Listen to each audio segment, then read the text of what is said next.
माँ और बाप ऊपर वाले ने दो ऐसे प्रोडक्ट बनाए हैं जिनकी कोई एक्सपायरी डेट नहीं है। जब बच्चे के बारे में बात आए, वो आप लोगों को किसी भी सिचुएशन हालात के साथ में लड़ते हुए नजर आएंगे अगर बच्चे पे जरा सी भी आंच आ जाए। दृश्यम मूवी देखिए ना, अजय देवगन वाली, भाई साहब क्या क्या तिकड़मबाजी लगा देता है बंदा, ये रियलिटी है। यहाँ पर भी देखो आप लोग, ग्राउंड के अंदर में एक माँ जो है अपने बच्चे को एक स्कीपर बनकर उसको क्रिकेट सिखा रही है ना। ये है क्यूटनेस माँ की। इसीलिए कहते हैं यार, माँ बाप के प्यार को ना किसी चीज़ के साथ में नहीं तोल सकते। अक्सर आप लोगों ने देखा होगा, जो लड़के हैं उनको अपनी माँ जैसी वाइफ चाहिए, और जो लड़कियां हैं उनको अपने पापा जैसा हस्बैंड चाहिए। बड़ी ही जनरली आप लोगों ने ये देखा होगा, है कि नहीं? आप लोगों ने कभी ऐसा सोचा है? बताइए ज़रा कमेंट बॉक्स में, मैं भी तो जानूँ आप लोगों ने ऐसा सोचा है कि नहीं सोचा है। पर मैक्सिमम ये चीज़ें देखने को मिलती हैं, है कि नहीं? हाउस द जोश, हाउस द जोश। सबसे पहले तो जय हिंद दोस्तों, कैसे हो? तो कैसी कट रही है ज़िंदगी? शानदार तरीके से जैसी डिसाइड की है वैसी चल रही है, या फिर अपने आप ही चल रही है, हैं? क्योंकि अगर ज़िंदगी आप लोग डिसाइड कर कर चलोगे तो ऐसा नहीं कि 100% फिर भी आप लोग के हिसाब से चलेगी।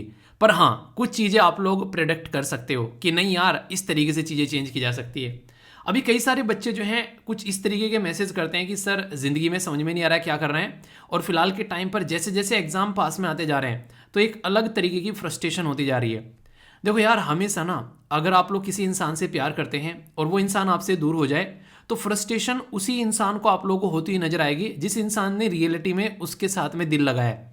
अगर आप लोगों ने एग्जाम के साथ में दिल लगाया है तो थोड़ी बहुत फ्रस्ट्रेशन जो है वो बनती भी है, और इसको फ्रस्ट्रेशन नहीं, इसको एंजाइटी कहते हैं। यानी कि एक तरीके से ये एक ऐसा धीमा सा दर्द है जो कि आप लोगों को होना भी चाहिए, क्योंकि अगर वो नहीं होगा तो आप लोग अपने काम के लिए उतने तत्पर नहीं रहेंगे। आप लोग खुद सोचो, एक इंसान है जिसके पास में 5 साल पड़े हुए हैं कि आराम से पढ़ना और पेपर निकालना, एक इंसान ये कि जिसके पास में बस 5 महीने हैं कि पढ़ना है और पेपर निकालना है। कौन सा इंसान जो है ज़्यादा एफिशिएंसी के साथ में काम करेगा? आप लोग ये बताओ, ए या फिर बी? बताइए जरा। यहाँ से आप लोगों को समझ में आएगा कि टाइम जो है ना, जितना ज़्यादा टाइम आप लोगों के पास में होता है वो उतना ही ज़्यादा लिबरल बनाता है। जितना कम टाइम आप लोगों के पास में होता है उतना ही ज़्यादा आप लोगों को इफेक्टिव बनाता है। तो आप लोगों के पास में अगर कम टाइम है तो इसका मतलब ये कि आप लोगों की एफिशिएंसी आप लोगों को बढ़ती हुई नजर आएगी। तो जिंदगी में टाइम को मत देखो, अपनी एफिशिएंसी को देखो और अपना 100% देने की कोशिश करो, क्योंकि हर एक इंसान के पास में टाइम इतना ही है। क्योंकि किसी के पास में कोई जादुई घड़ी नहीं है कि वो पास्ट में जाकर अपने पास में ज़्यादा टाइम कर लेगा और आप लोगों के पास में कम रह जाएगा। तो आप लोगों को अपनी एफिशिएंसी बढ़ाना है। एफिशिएंसी हर एक इंसान की अलग देखने को मिलेगी। एक इंसान है कि 4 घंटे पढ़ रहा है, दूसरा इंसान 5 पढ़ रहा है, तीसरा जो है 10 पढ़ रहा है। तो एफिशिएंसी में यहाँ पर आप लोगों को देखने को मिलेगा डिफरेंस। एक इंसान जो है कि 1 घंटे में जो पढ़ता है वो उतना समझ में आता है जितना सामने वाला 5 घंटे में पढ़ता है, ये डिफरेंस देखने को मिलेगा। तो इनके ऊपर काम करना, टाइम सबके पास में इक्वली है। अगर आप लोग ढंग से, कई दिन आप लोगों को देखने को मिलते हैं इतने इफेक्टिव होते हैं कि लगता है कि यार मजा आ गया जिंदगी जीने में, बस सारे दिन ऐसे जाने चाहिए। कई दिन जो है इतने लुल होते हैं, ऐसा लगता है कि यार ये दिन जिंदगी में कहाँ से आ गया। तो इसलिए कहते हैं कि एक पल एक दिन को बदल सकता है। एक दिन जो है, मान लो पूरे दिन में एक पल ऐसा आ जाए कि किसी ऐसी चीज़ को आप लोगों को मिल जाए। मान लीजिए आपको रिजल्ट आ गया, रिजल्ट आती है, देखो क्या दिन बन गया वो, ठीक है। एक दिन जो होता है वो एक जीवन बदल सकता है। कई बार ऐसी घटनाएं होती हैं कि इंसान लोगों की ना जिंदगी बदल जाती है, ठीक है। तो वो जो जिंदगी बदल जाती है वो कहीं ना कहीं आगे एक ऐसे पैटर्न में निकलती है कि वो आने वाले टाइम में इंसान जो है वो दुनिया तक बदल देते हैं। तो अगर आप लोगों के पास में जितना टाइम है उसको भी ढंग से आप लोग यूटिलाइज करने की कोशिश करोगे तो इफेक्टिवली आप लोग देखना कितने शानदार तरीके से काम करते हुए नजर आओगे। हर सिक्के के 2 पहलू होते हैं। या तो आप लोग जिस चीज़ को पकड़ रहे हो उसको इस तरीके से पकड़ो कि छूटे ना, या फिर उसको छोड़ दो ताकि उसके ऊपर आप लोग टाइम वेस्ट ना कर सको। तो आप लोगों को देखना है कि आप लोग अपने आप को कहाँ पर रखने वाले हो उसमें। तो यार ये छोटी सी बातें होती हैं पर लेकिन ज़िंदगी में बहुत ज़्यादा इंपैक्ट डालती हैं। इनको थोड़ा सोचो और फिर देखो। जैसे कल मैंने डिस्कस किया था, एक इंसान जो थे अभी हमारे बीच में से चले गए। तो इंसान जो है वो यार एक तरीके से ना मिट्टी का ढेर है, रेत का ढेर आप लोग बोल सकते हो। आज है कल नहीं होगा, 1 मिनट में पता नहीं कौन निकल जाए हम लोगों में से, ठीक है। तो इसलिए जितनी जिंदगी है उसको इफेक्टिवली ढंग से यूटिलाइज करो। और ये मत सोचो, ज़्यादा सोचा मत करो फ्यूचर के बारे में, पास्ट के बारे में, ठीक है। थोड़ा सा प्रेजेंट में रहने की कोशिश करो, दिल जीने में मजा आएगा आप लोगों का, और अपनी अच्छे से चीज़ों को यूटिलाइज भी कर पाओगे। किसको पता है यार कल क्या होने वाला है, ठीक है। इतनी तैयारी कर रहे हैं, वहाँ पर देख लो अभी तुर्की में क्या हुआ, मैंने आप लोगों को बताया था। रेल के एक्सीडेंट हो जाते हैं, बाढ़ आ जाती है। तो बहुत सारे ऐसे इश्यूज होते हैं यार जिंदगी में। अपनी आज की जिंदगी जियो अच्छे से, और फिर वो नहीं एक तरीके से करते रहो काम को, नेकी कर और दरिया में डाल, होता रहेगा जो होता रहेगा। आज का दिन ढंग से यूटिलाइज करना है बस, ठीक है। तो ये बातें हैं। इंपॉर्टेंट पर्सनैलिटी है, नेपाल से रिलेटेड है, इनका नाम आप लोगों को बताना है और पोस्ट बतानी है। अभी ये चुनकर आए हैं नेपाल के एक लीडर। तो देखता हूँ कौन कौन यहाँ पर बता पाता है। अगर बता पाओगे अच्छी बात है, और नहीं बता पाओगे तो फिर बुरी बात है, ठीक है। यानी कि आप लोगों को ट्राई जरूर करना है, ठीक है। एक छोटी सी बात यहाँ पर जो मुझे आप लोगों के साथ में शेयर करनी थी। कई सारे बच्चे बोल रहे हैं कि सर जब पीडीएफ डाउनलोड कर रहे हैं वो मोबाइल में शेयर नहीं हो रही है। देखिए वो अपडेट मैंने कर दी है, ठीक है। अब आप लोग जो भी पीडीएफ डाउनलोड करोगे वो मोबाइल में सेव भी होगी और आप लोग उसका प्रिंट आउट भी निकाल सकते हैं, ठीक है। तो ये अब आप लोगों को कोई दिक्कत देखने को नहीं मिलेगी। और एग्जैक्ट 11 बजे आ जाया करो यार, 11 बजे एग्जैक्ट आप लोगों का जो लेक्चर होगा, मतलब मजा आ जाएगा। आज आप लोगों को हिस्टोरिकल बैकग्राउंड में जो मजा आने वाला है ना, पॉलिटिकल लेक्चर लूंगा, मतलब दिल खुश हो जाएगा, ठीक है। तो टाइम से पहुंच जाया करो, फिर बोलते हो सर पता नहीं है। बता तो रखा है 11 बजे आएगा, दूसरा 5 बजे आएगा, तो इनको टाइम से देखो, अपना अच्छे से इंजॉय करो, ठीक है। जब इतने सारी चीज़ें ढंग से इंजॉय करते करते चलोगे तभी तो चीज़ें आप लोग एक सही डायरेक्शन में अपना आपको रख पाओगे। तो टाइम से पहुंचा करो, जो क्वेश्चन पूछता हूं उनके आंसर जरूर दिया करो, ओके। आप लोगों ने कई एक बात फील की होगी कई बार कि चलो यार घूमने चलते हैं जहाँ पर बर्फ़ गिरती है, नॉर्थ में कहीं घूमने चलते हैं, आप लोगों ने कई बार सुना होगा। पर लेकिन कई बार आप लोगों को दिक्कतें देखने को मिलती हैं कि जिन पर्टिकुलर रीजन में आप लोग एज ए टूरिस्ट बनकर जाते हैं, वो दिक्कत आज की डेट में उन एरिया में इतनी ज़्यादा है, मतलब एक तरीके से कई सारी दिक्कतें हैं। जैसे चमोली डिस्ट्रिक्ट रुद्रप्रयाग, बोला गया है यहाँ पर इसरो के द्वारा, खुद इंडियन स्पेस और रिसर्च ऑर्गेनाइजेशन के द्वारा, कि यहाँ पर लैंडस्लाइड होने के बहुत ज़्यादा खतरे हैं। जिस तरीके का वहाँ पर आप लोगों को सिस्टम देखने को मिलता है, तो मोस्ट लैंडस्लाइड प्रोन डिस्ट्रिक्ट है यहाँ पर इंडिया का। तो अगर आप लोगों से पूछे कि देश के अंदर में सबसे ज़्यादा लैंडस्लाइड मतलब भूस्खलन, तो सबसे ज़्यादा भूस्खलन जो के होने के चांसेस कहाँ पर देखने को मिल सकते हैं, और ये खुद इंडियन स्पेस रिसर्च ऑर्गेनाइजेशन के द्वारा यहाँ पर बताया। तो रुद्रप्रयाग और इसी के साथ में याद रख सकते हैं यहाँ पर टिहरी गढ़वाल उत्तराखंड के अंदर में मोस्ट लैंडस्लाइड प्रोन डिस्ट्रिक्ट जो है देश के अंदर में अभी यहाँ पर बताए गए हैं। अभी आप लोगों ने देखा जोशीमठ वाला उदाहरण, आप लोगों को याद होगा किस तरीके से घरों के अंदर में दरार आ गई, किस तरीके की सिचुएशन वहां पर देखने को मिली। तो कई बार ऐसी सिचुएशन देखने को मिलती हैं, और कई बार डिजास्टर भी आप लोगों को देखने को मिलते हैं। जैसे केदारनाथ में 2013 में, उसको किसी से छुपाया नहीं जा सकता, मूवी तक बन गई उसके ऊपर, सुशांत सिंह राजपूत साहब की।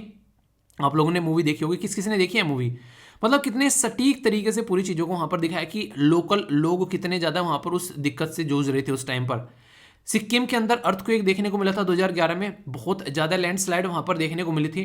तो ग्लोबली अगर लैंडस्लाइड की रैंकिंग के हिसाब से हम बहुत बात करें जो डेथ होती है, तो यहाँ पर तीसरे नंबर पर आप लोगों को देखने को मिलेगी।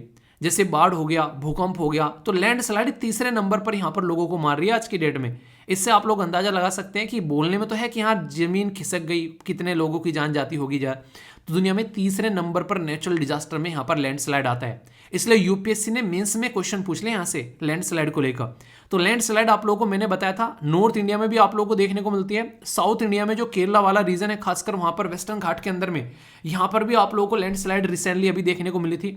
तो ये कहीं ना कहीं मेजर फोकस जो लैंडस्लाइड का आप लोगों को देखने को मिलेगा वो है एक तरीके से एंथ्रोपोजेनिक एक्टिविटी। एंथ्रोपोजेनिक एक्टिविटी मतलब इंसानों के द्वारा की गई हरकतों की वजह से लैंडस्लाइड यहाँ पर देखने को मिलती है।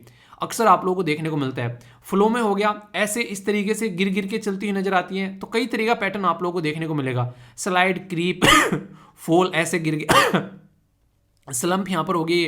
तो मतलब ऐसे पैटर्न में आप लोगों को लैंडस्लाइड यहाँ पर ये देखने को मिलती है।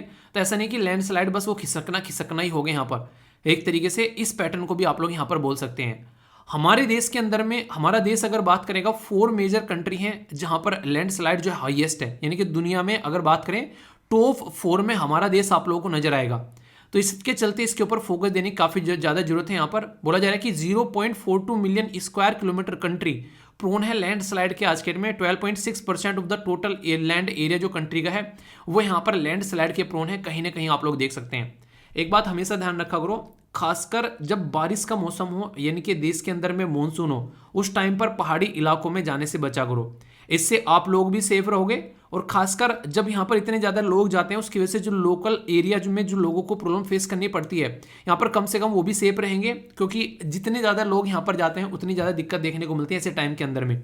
तो दोनों के हित के लिए कम से कम आप लोगों को ये चीज़ें ध्यान में रखनी चाहिए। और अब तो खुद इसरो ने यहाँ पर इसके बारे में वार्निंग दे दी है, तो अब आप लोग थोड़ा सा और सतर्क हो जाइएगा यहाँ पर, ताकि चीज़ें देखने को यहाँ पर न मिले, ठीक है। अभी एक वीडियो मेरे सामने आई निकल कर, तो यहाँ पर बेसिकली आप लोगों ने कई बार देखा होगा जब हम लोग यात्रा करते हैं, जैसे वैष्णो देवी जाते हैं, अमरनाथ की यात्रा जाते हैं, तो कई बार कई सारे लोग जो होते हैं यात्रा करने जाते हैं और खच्चर का इस्तेमाल करते हैं, जैसे खच्चर पे, घोड़े पे वहाँ पर यात्रा करते हैं, ठीक है। तो अभी एक पर्टिकुलर औरत थी, उन्होंने एक वीडियो बनाई, वो वीडियो रैंडमली मेरे सामने एक शॉर्ट वीडियो थी, उसमें दिखाया गया कि पीछे जो है खच्चर या फिर घोड़ा जो भी था, मतलब वो मरा पड़ा था, और वहाँ पर बेसिकली ऐसे ही वो ऊपर एक तरीके से ज़मीन पर पड़ा था मरा हुआ, ठीक है। यानी कि मुझे भी यार वो बात उनकी सही लगी, आप लोग बताएगा उस बात से कितने सहमत हैं।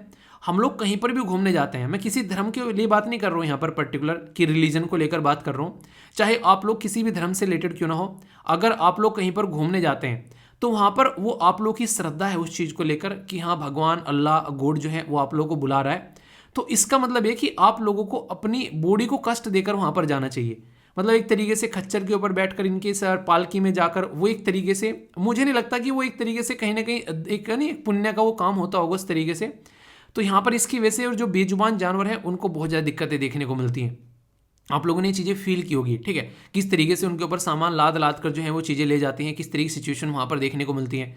तो कहीं ना कहीं मतलब एक तरीके से जब इंसान अपने पैरों पर चलने लायक हो तभी जाना चाहिए, वरना भगवान अल्लाह गॉड यार हर जगह है, ठीक है। अगर हम लोग दिल के साफ इंसान है तो हम लोग को हर जगह शांति मिल जाएगी, पर फिर भी अगर किसी को लग रहा है कि ऐसी जगह जाना चाहिए, अपना अच्छे से अपनी एक तरीके से चीज़ें विजिट करनी चाहिए, तो फिर इस तरीके से जाओ कि आपका शरीर ऐसा हो कि आप लोग खुद अपनी बॉडी से चलकर वहाँ पर जाए, तो वो ज़्यादा आप लोगों की कहीं ना कहीं श्रद्धा जो है वो फलती फूलती नजर आएगी, ना कि किसी बेजुबान जानवर को कष्ट देकर जाओ। तो जब जाओगे वहाँ पर अल्लाह गॉड जो भी आप लोग बोलो, वहाँ पर जाकर वही पूछेगा कि भाई साहब क्यों उसको कष्ट देकर यहाँ पर आए, ठीक है। तो आप लोग इसके बारे में आप लोग की क्या राय है बताना, अदरवाइज मतलब इसको वैसे मत बोलना, इसमें थोड़ा सा आप सजेशन है बस एक तरीके से, बाकी आप लोग सारे समझदार हुई हो एक तरीके से, सब आप लोग जानते हो फंडामेंटल राइट है हमारे देश के अंदर में, पार्ट 3 के अंदर में हर एक इंसान जो है अपना रिलीजन फॉलो कर सकता है, आर्टिकल 25 से लेके आर्टिकल 28 तक इन्हीं सब चीज़ों के बारे में एक्सप्लेन कर रखा है।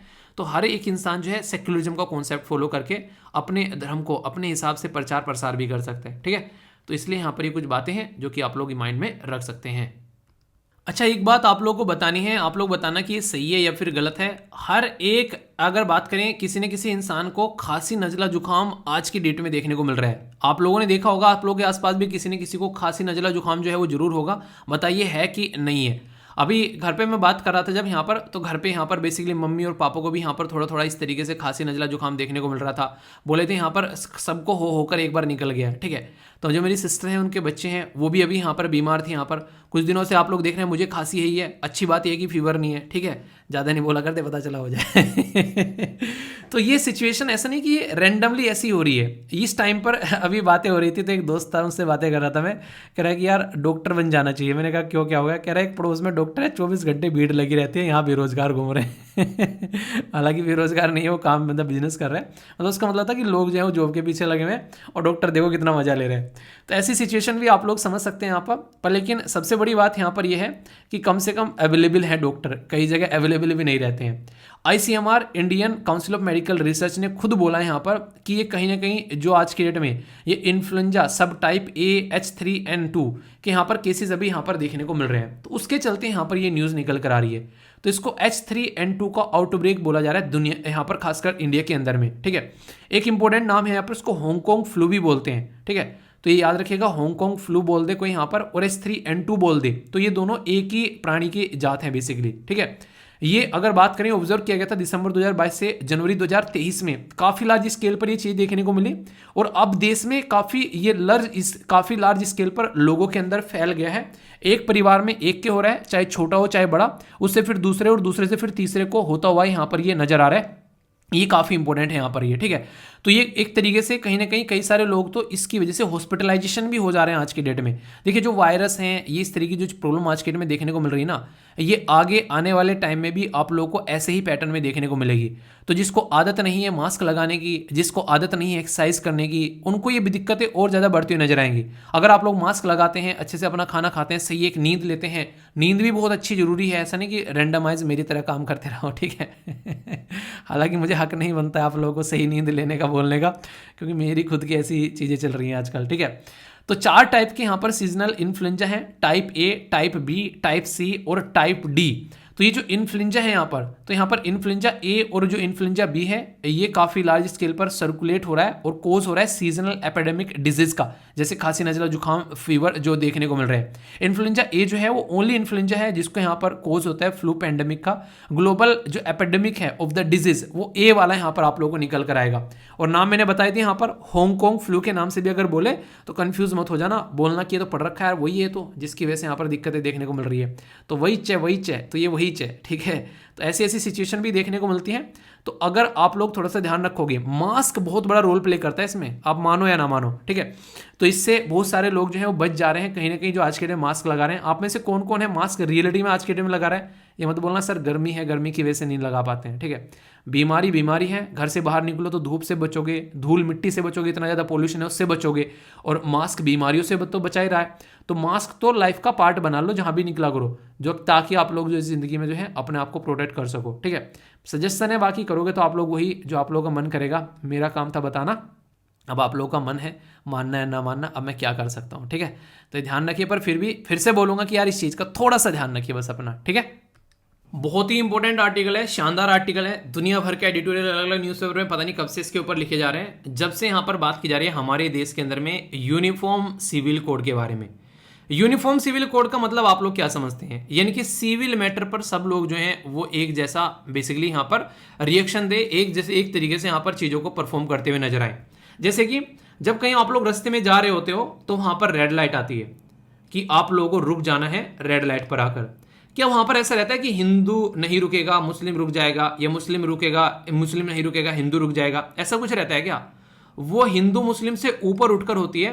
हिंदू मुस्लिम सिख ईसाई कोई नहीं होता है वहां पर बस एक इंसान रहता है और उस इंसान को रुकना होता है क्योंकि रेड लाइट है वहां पर। ये अगर नहीं रुकेगा तो एक्सीडेंट हो जाना है।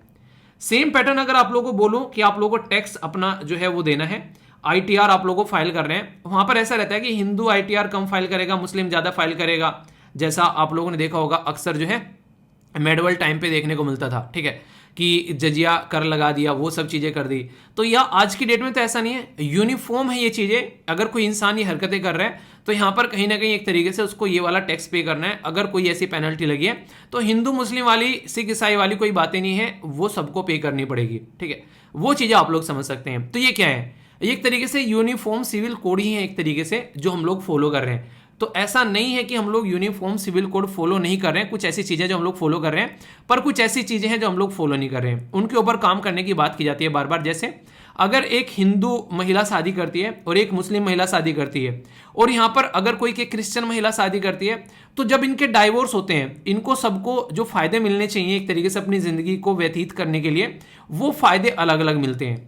तो यहां पर डिफरेंस क्रिएट हो जाता है कि एक हिंदू महिला को अलग फायदा मिल रहा है, एक मुस्लिम महिला को अलग फायदा मिल रहा है। तो क्या दोनों महिला जो हैं वो एक तरीके के फायदे जो हैं उनको नहीं मिलने चाहिए? अगर हस्बैंड छोड़कर चला जाता है तो उनको अपनी जिंदगी कैसे लेकर चलनी है वो यहां पर उनको नहीं मिलना चाहिए।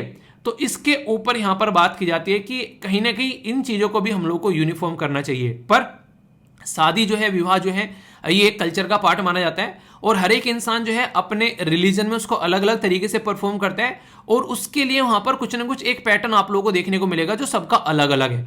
तो उस पैटर्न को ध्यान में रखते हुए जब भी हम लोग बात करते हैं यूनिफॉर्म सिविल कोड के बारे में, तो दिक्कतें निकल कर आती है। और ये आज से नहीं है, जब हमारे संविधान निर्माता संविधान बना रहे थे तो उन्होंने ये पर्टिकुलर मुद्दा जो है एक आर्टिकल के अंदर में डाल दिया, और वो है आर्टिकल पार्ट 4 के अंदर में, जिसको आप लोग DPSP directive principle of state policy बोलते हैं। उसमें उनके द्वारा एक आर्टिकल रखा गया और आर्टिकल है 44, याद रखिएगा 4 यानी कि यूनिफॉर्म।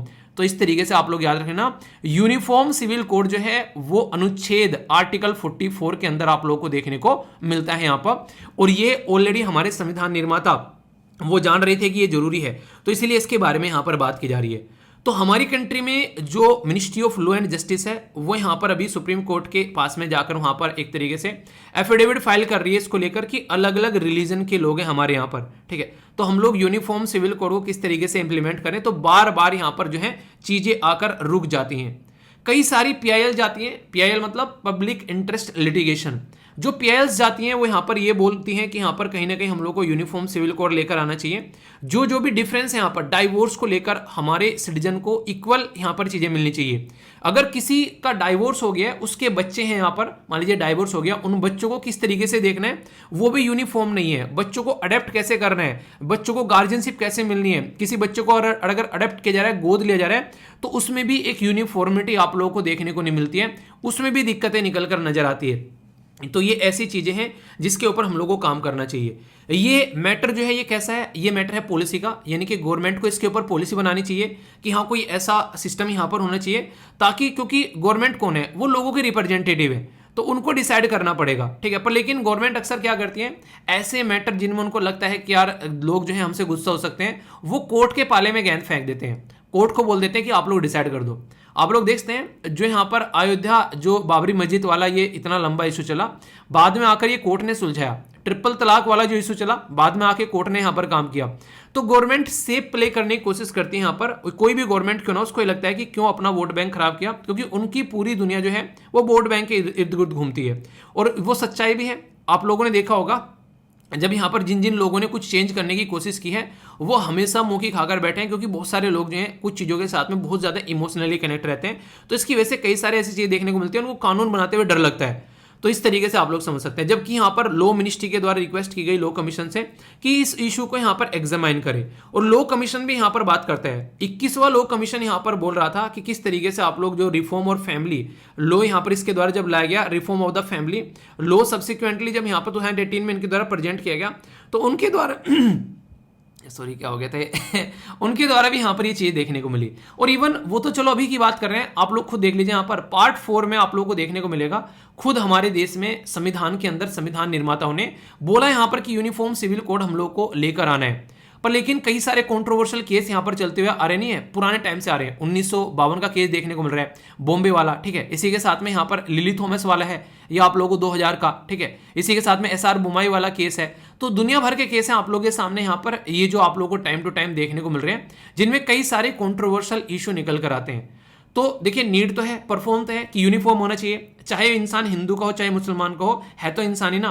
अगर हिंदू की जो महिला है उनको फायदे मिल रहे हैं, मुस्लिम को नहीं मिल रहे हैं, तो फिर वो अपना जिंदगी कैसे व्यतीत करेगी। और कई सारी मुस्लिम महिलाएं इस मुद्दे को उठाने के लिए कोर्ट के अंदर पहुंची है। तो सबसे पहले तो हम लोग को यहाँ पर सेक्युलरिज्म के ऊपर फोकस देना चाहिए। यूनिफॉर्म सिविल कोड का मतलब ये है कि रिलीजन से थोड़ा सा ऊपर उठ जाए और इंसान के बारे में सोचे कि वो इंसान क्या चाहता है, उसकी जिंदगी कैसी होनी चाहिए। तो ये जरूरी है यहाँ पर, इसीलिए बोला गया कि सेक्युलरिज्म प्रमोट होगा यहाँ पर, कि फोकस दिया जाएगा और ज्यादा। इसी के साथ में यहाँ पर आप लोगों को देखने को मिलेगा रिलीजन से थोड़ा सा ऊपर उठकर, ठीक है। तो यहाँ पर एक तरीके से सबको सेम ट्रीटमेंट मिलना चाहिए, जेंडर जस्टिस भी रहेगा। अगर अलग अलग एक तरीके से रिलीजन की महिला है उनको सेम मिल रहा है, और एक सिंप्लीफाइड लॉ आप लोगों को देखने को मिलेगा, कानून जो कि इसके ऊपर काम करता हुआ यहाँ पर नजर आएगा। तो ये सारी आवश्यकताएं हैं, और आवश्यकता ही आविष्कार की जननी है, आप लोगों ने ये भी सुना है। तो अगर आवश्यकता ही हमारी नहीं रहेगी तो फिर आविष्कार नहीं होगा। ये सारी चीज डिस्कस भी मैं इसीलिए कर रहा हूं क्योंकि इनके ऊपर टाइम टू टाइम यहाँ पर बातें की जा रही हैं। पर लेकिन आप लोगों को पता है हर एक रिलीजन में कुछ लीडर होते हैं, और वो लीडर जो हैं वो कहीं ना कहीं आप लोगों को पता है जम्मू एंड कश्मीर में बहुत सारी प्रॉब्लम इसलिए भी देखने को मिले थे क्योंकि जैसे पाकिस्तान वाला इशू है, पाकिस्तान में लीडर जो है वो बार बार इंडिया का नाम क्यों लेते हैं आप लोगों को पता है? इसलिए लेते हैं क्योंकि उनके पास में इसके अलावा कोई काम ही नहीं है अपनी इज्जत बचाने के लिए। वैसे तो कोई काम करना नहीं है जमीन पर कि लोगों को जॉब दे दें, लोगों के लिए अच्छी फैसिलिटी हेल्थ की लाएं, एजुकेशन की लाएं। अब लोगों को टैकल करना है तो क्या करना है, सीधा सीधा इंडिया के ऊपर आंचल लगाने स्टार्ट कर दिए, जम्मू कश्मीर का इशू उठाना स्टार्ट कर दिया। तो कई सारे धर्म के अंदर में ऐसे धर्म के ठेकेदार भी आप लोगों को देखने को मिलेंगे जो लोगों को इस नाम पर लड़ाते हुए नजर आते हैं। तो जब भी कोई ऐसा इशू उठता है तो वो चिल्लाने लगते हैं। तो कई बार कम्युनल आउटरीच यहां पर देखने को मिलते हैं इसकी वजह से, ठीक है। इसी के चलते यहाँ पर स्टेट इंटरफेरेंस इन पर्सनल मैटर जो कि यहाँ पर आता है, तो उसके ऊपर क्वेश्चन मार्क लगता है कि क्या स्टेट इस तरीके से पर्सनल मैटर में इंटरफेयर कर सकते हैं, क्योंकि शादी विवाह जो है वो पार्ट जब आप लोग जाएंगे थर्ड में फंडामेंटल राइट के अंदर में, तो ये बोला गया कि राइट टू मैरिज जो है वो इंसान का प्राइवेसी का पार्ट हो जाता है, अपने हिसाब से अपनी लाइफ को एंजॉय कर सकते हैं आर्टिकल 21 के तहत।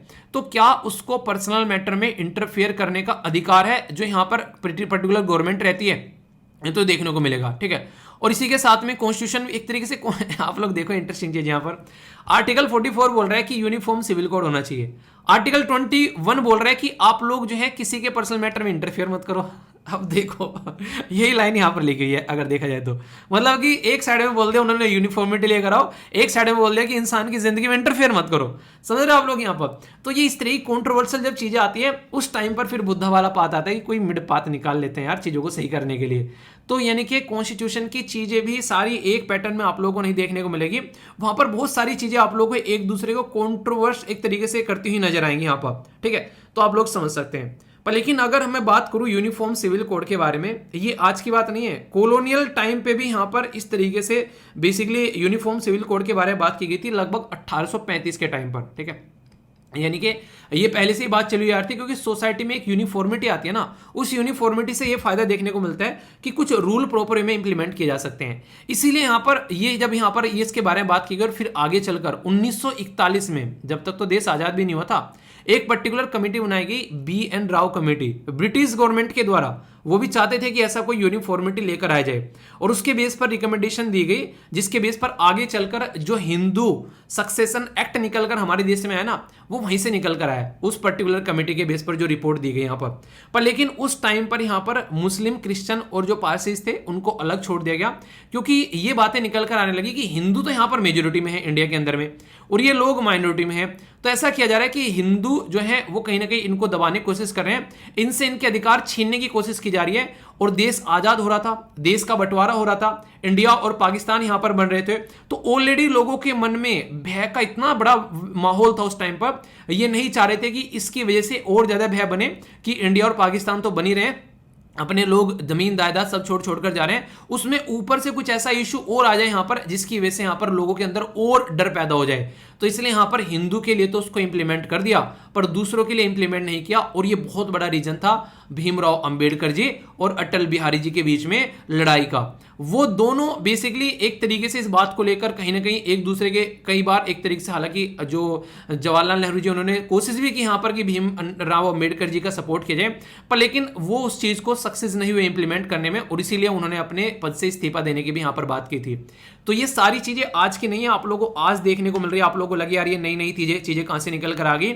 ये उस टाइम पर भी प्रॉब्लम थी और आज भी प्रॉब्लम है और कंटिन्यूअसली यहां पर ये प्रॉब्लम चली हुई आ रही है। इसलिए मैं बोल रहा हूं ये सारी चीजें आप लोगों के सामने टाइम टू टाइम आप लोगों को देखने को मिलती रहेंगी। तो इसके ऊपर काम करना जरूरी है और अगर काम नहीं किया जाएगा तो ये फिर से सामने निकल कर आएंगे और फिर से प्रॉब्लम क्रिएट करेंगे।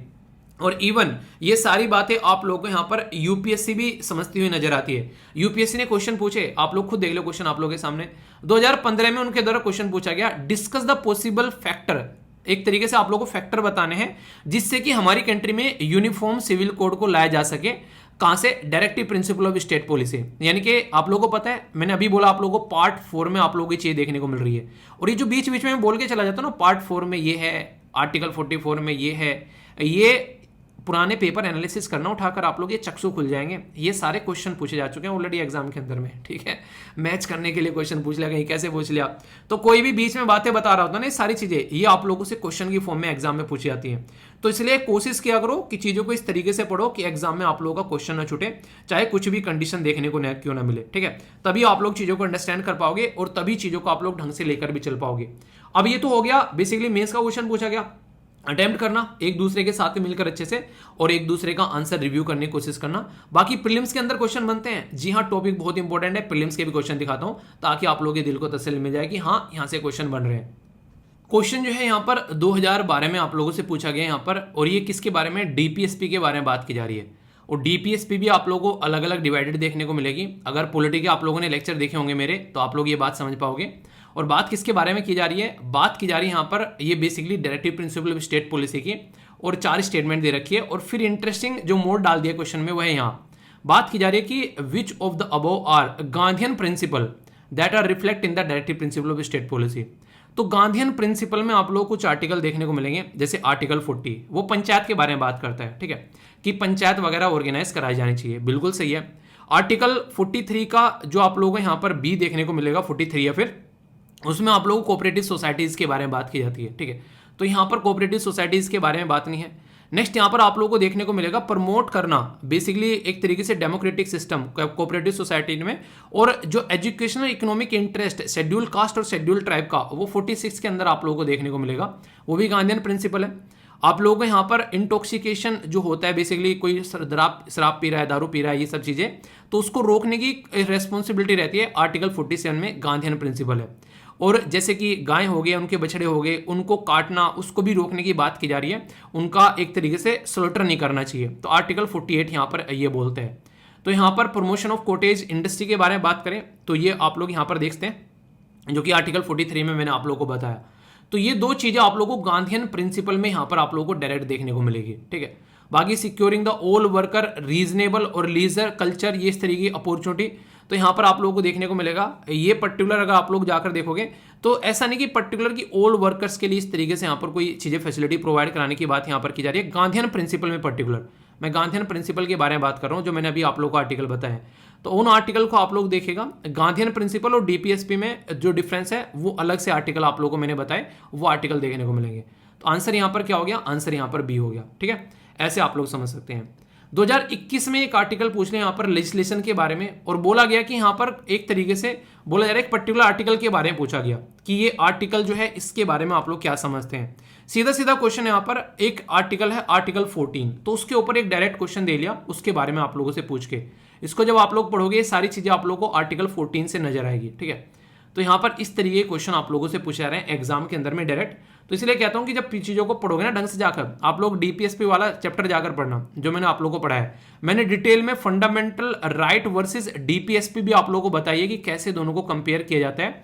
और कई जगह ऐसा भी हुआ कि डीपीएसपी को ज्यादा पावर दे देगी फंडामेंटल राइट के कंपेयर में, इंदिरा गांधी जी के टाइम पर वो भी इशू देखने को मिले। तो सारे बहुत ही डिटेल में डिस्कस किए, जाकर पढ़ना, चक्षु खुल जाएंगे आप लोगों के, ठीक है। आगे चलते हैं। यहाँ पर बोला जा रहा है कि यूनिफॉर्म सिविल कोड जो है वो बेसिकली कॉलोनियल टाइम पे यहाँ पर लेकर आने की बात की गई 1835 में, ठीक है। यूनिफॉर्मिटी लाने की बात की गई। ब्रिटिश रूल जो है अगर बात करें उसके बारे में, फोर्स करता है गवर्नमेंट को, जहां पर BN राव कमेटी के थ्रू की कोडिफाइड किया जाए हिंदू लॉ, ठीक है, 1941 में। और इनकी रिकमेंडेशन के बेस पर आगे चलकर हिंदू सक्सेशन एक्ट लेकर करा। ओनली 1 स्टेटमेंट सही है, ओनली 2 सही है, ओनली 3 सही है, या फिर ऑल ऑफ द अबोव सही है। तो यहाँ पर सही आंसर क्या है? वो है बी। आंसर आप लोग देखते हैं यहाँ पर, ये सारी की सारी चीजें आप लोगों के साथ में है। क्या क्या चीजें हैं यहाँ पर आप लोग इसको समझ सकते हैं, कंफ्यूजन नहीं होना चाहिए।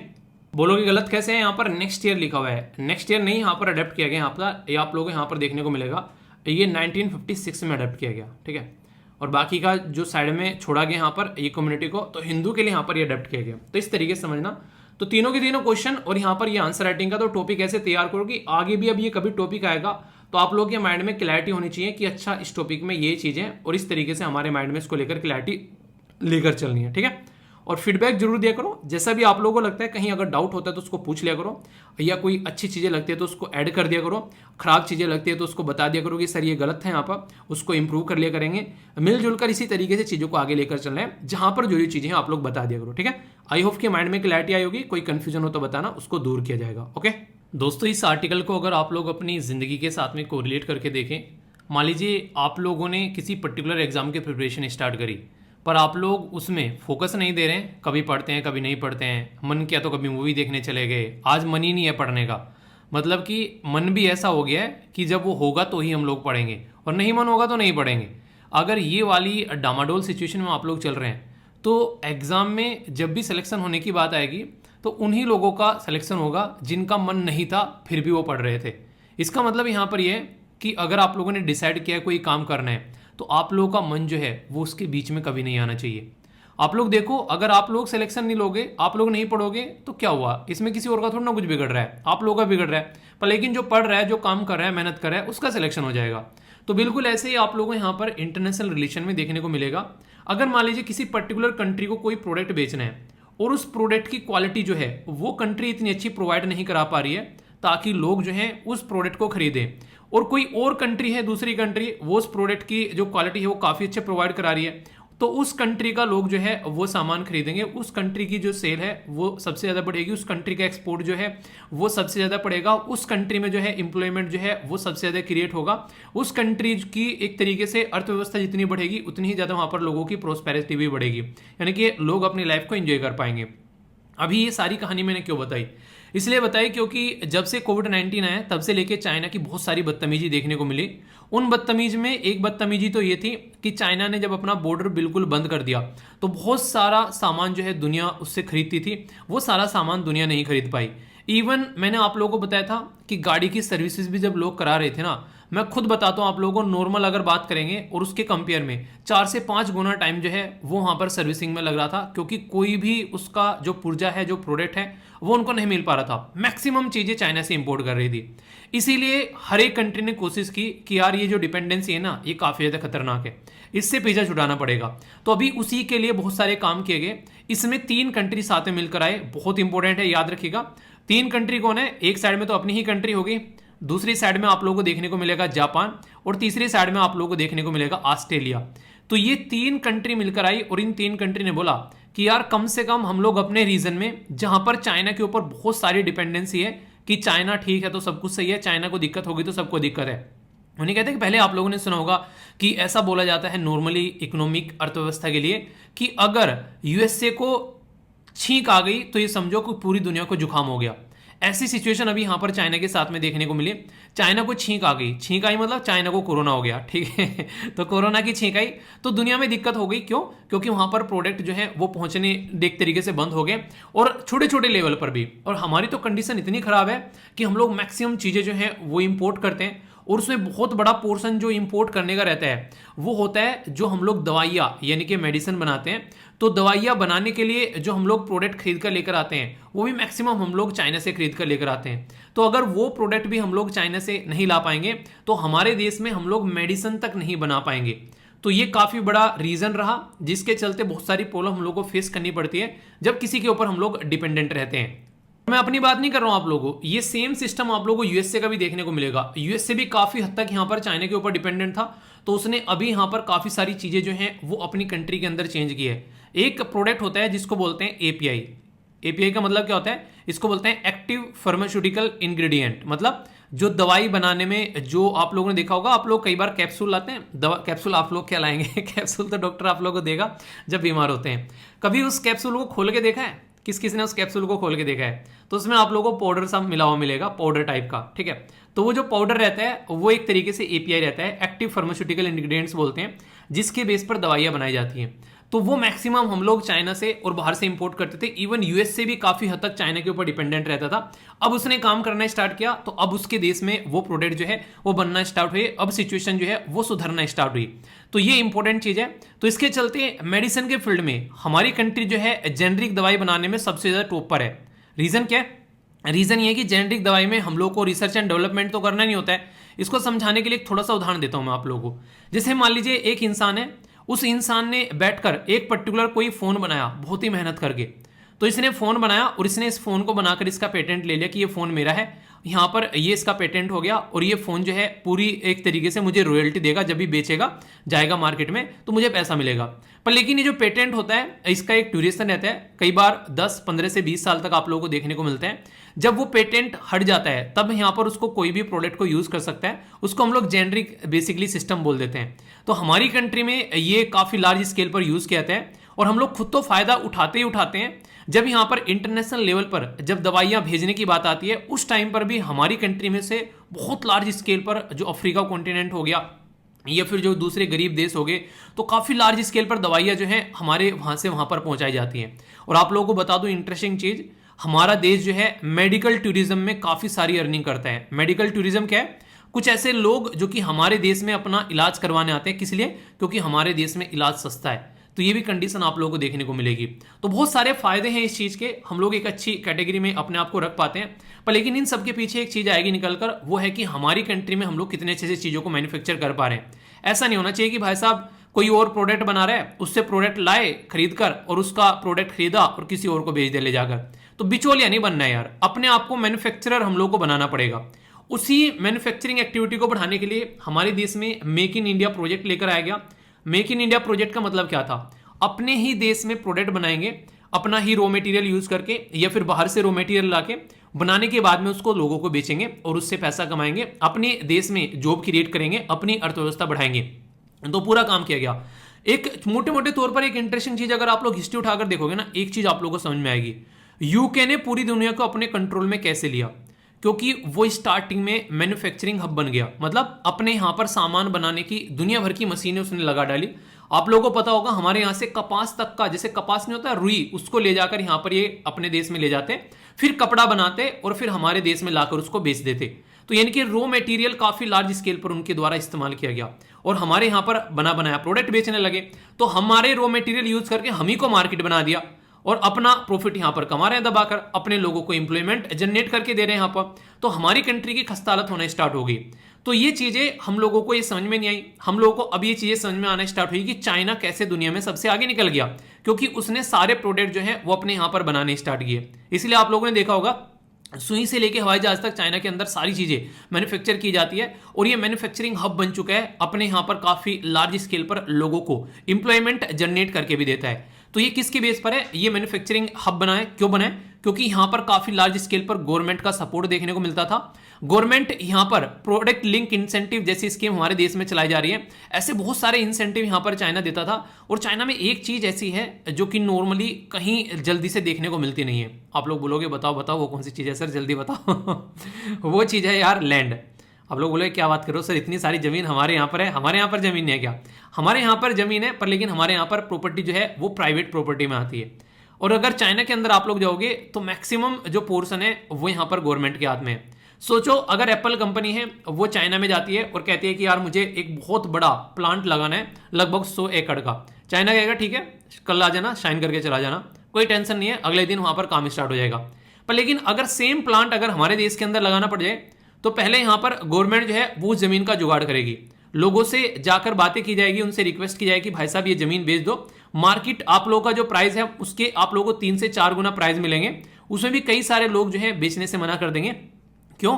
क्योंकि जमीन के साथ में लोग जो है वो काफी इमोशनली जुड़े हुए हैं। हमारे यहां पर जमीन को देख देख कर लोगों की शादी होती है, कितने बीघे जमीन इसके हिस्से में आती है, समझ रहे हैं आप लोग यहां पर। तो इसलिए हमारी कंट्री में ये प्राइवेट अफेयर हो जाता है। तो इसकी वजह से बहुत सारी कंपनी अगर अपना बेस बनाती हैं, कुछ और काम करना स्टार्ट करती हैं, तो लैंड एक काफी बड़ा इश्यू बनता है। इवन आप लोगों ने देखा होगा हमारे देश में कई बार जमीनों को लेकर लोगों की लड़ाई हो जाती है, गोलियां चल जाती है, एक तरीके से आप लोग बोल सकते हैं ऐसी कंडीशन है।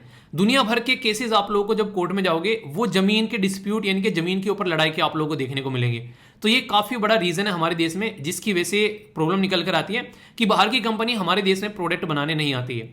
दूसरी इंपॉर्टेंट पॉइंट आप लोगों को यहां पर ये देखने को मिलेगी कि हमारे देश में लेबर तो बहुत है, दुनिया भर के लोग आप लोगों को देखने को मिल जाएंगे, पर लेकिन उसमें सबसे बड़ी प्रॉब्लम क्या है? वीडियो को पॉज करके बताओ, देखता हूं कौन कौन गैस कर पाता है आप में से। क्या सोच पा रहे हो आप लोग? ये चीजें सोचा करो यार थोड़ा सा, क्योंकि अगर ये चीजें आप लोग सोचोगे नहीं, जब मैं क्वेश्चन आप लोगों से पूछता हूं तो अपने आप को थोड़ा सा पॉज किया करो और वहां पर सोचा करो कि इसका आंसर क्या हो सकता है। और आंसर जब मैं बताऊं उससे पहले अपना आंसर एक बार लिख लिया करो, उसके बाद में देखा करो। इससे क्या रहेगा, कोई भी चीज जो है वो आप लोग आगे आने वाले टाइम में भूलोगे नहीं और लंबे समय तक याद रखोगे, और गलत होगी तो यहीं पर ही गलत हो जाएगी। और इंटरव्यू में आंसर कैसे देना है वो आप लोगों का तैयार हो जाएगा। तो ठीक है, तो अगर क्वेश्चन पूछा तो गैस करो कम से कम यार, कौन सा टैक्स लग रहा है आप लोगों को यहाँ पर, ये तो बताइए। अगर आप लोग उसको गैस कर लोगे एक बार तो सोचो क्या है सबसे बड़ी प्रॉब्लम, वो है हमारे देश में स्किल की, यानी कि लेबर तो है पर स्किल्ड लेबर नहीं है, education level up to the mark नहीं है। सबसे बड़ा सिस्टम जो मुझे अपने देश का दिखता है, जो सबसे ज्यादा खतरनाक मुझे लगता है, और कहीं ना कहीं मैं इसको लेकर कई बार तो मैं मतलब ऐसा लगता है कि यार ऐसा क्यों है, आज भी हमारे देश में बाबा आदम के जमाने का एजुकेशन सिस्टम फॉलो किया जा रहा है। जो किताबें मैंने पढ़ी वही किताबें कभी एक तरीके से पापा ने पढ़ी, वही किताबें बाबा दादा ने पढ़ी, वही फिजिक्स केमिस्ट्री मैथ उसी पैटर्न पे, और उसका मार्केट के साथ में कोई रिलेशन नहीं है।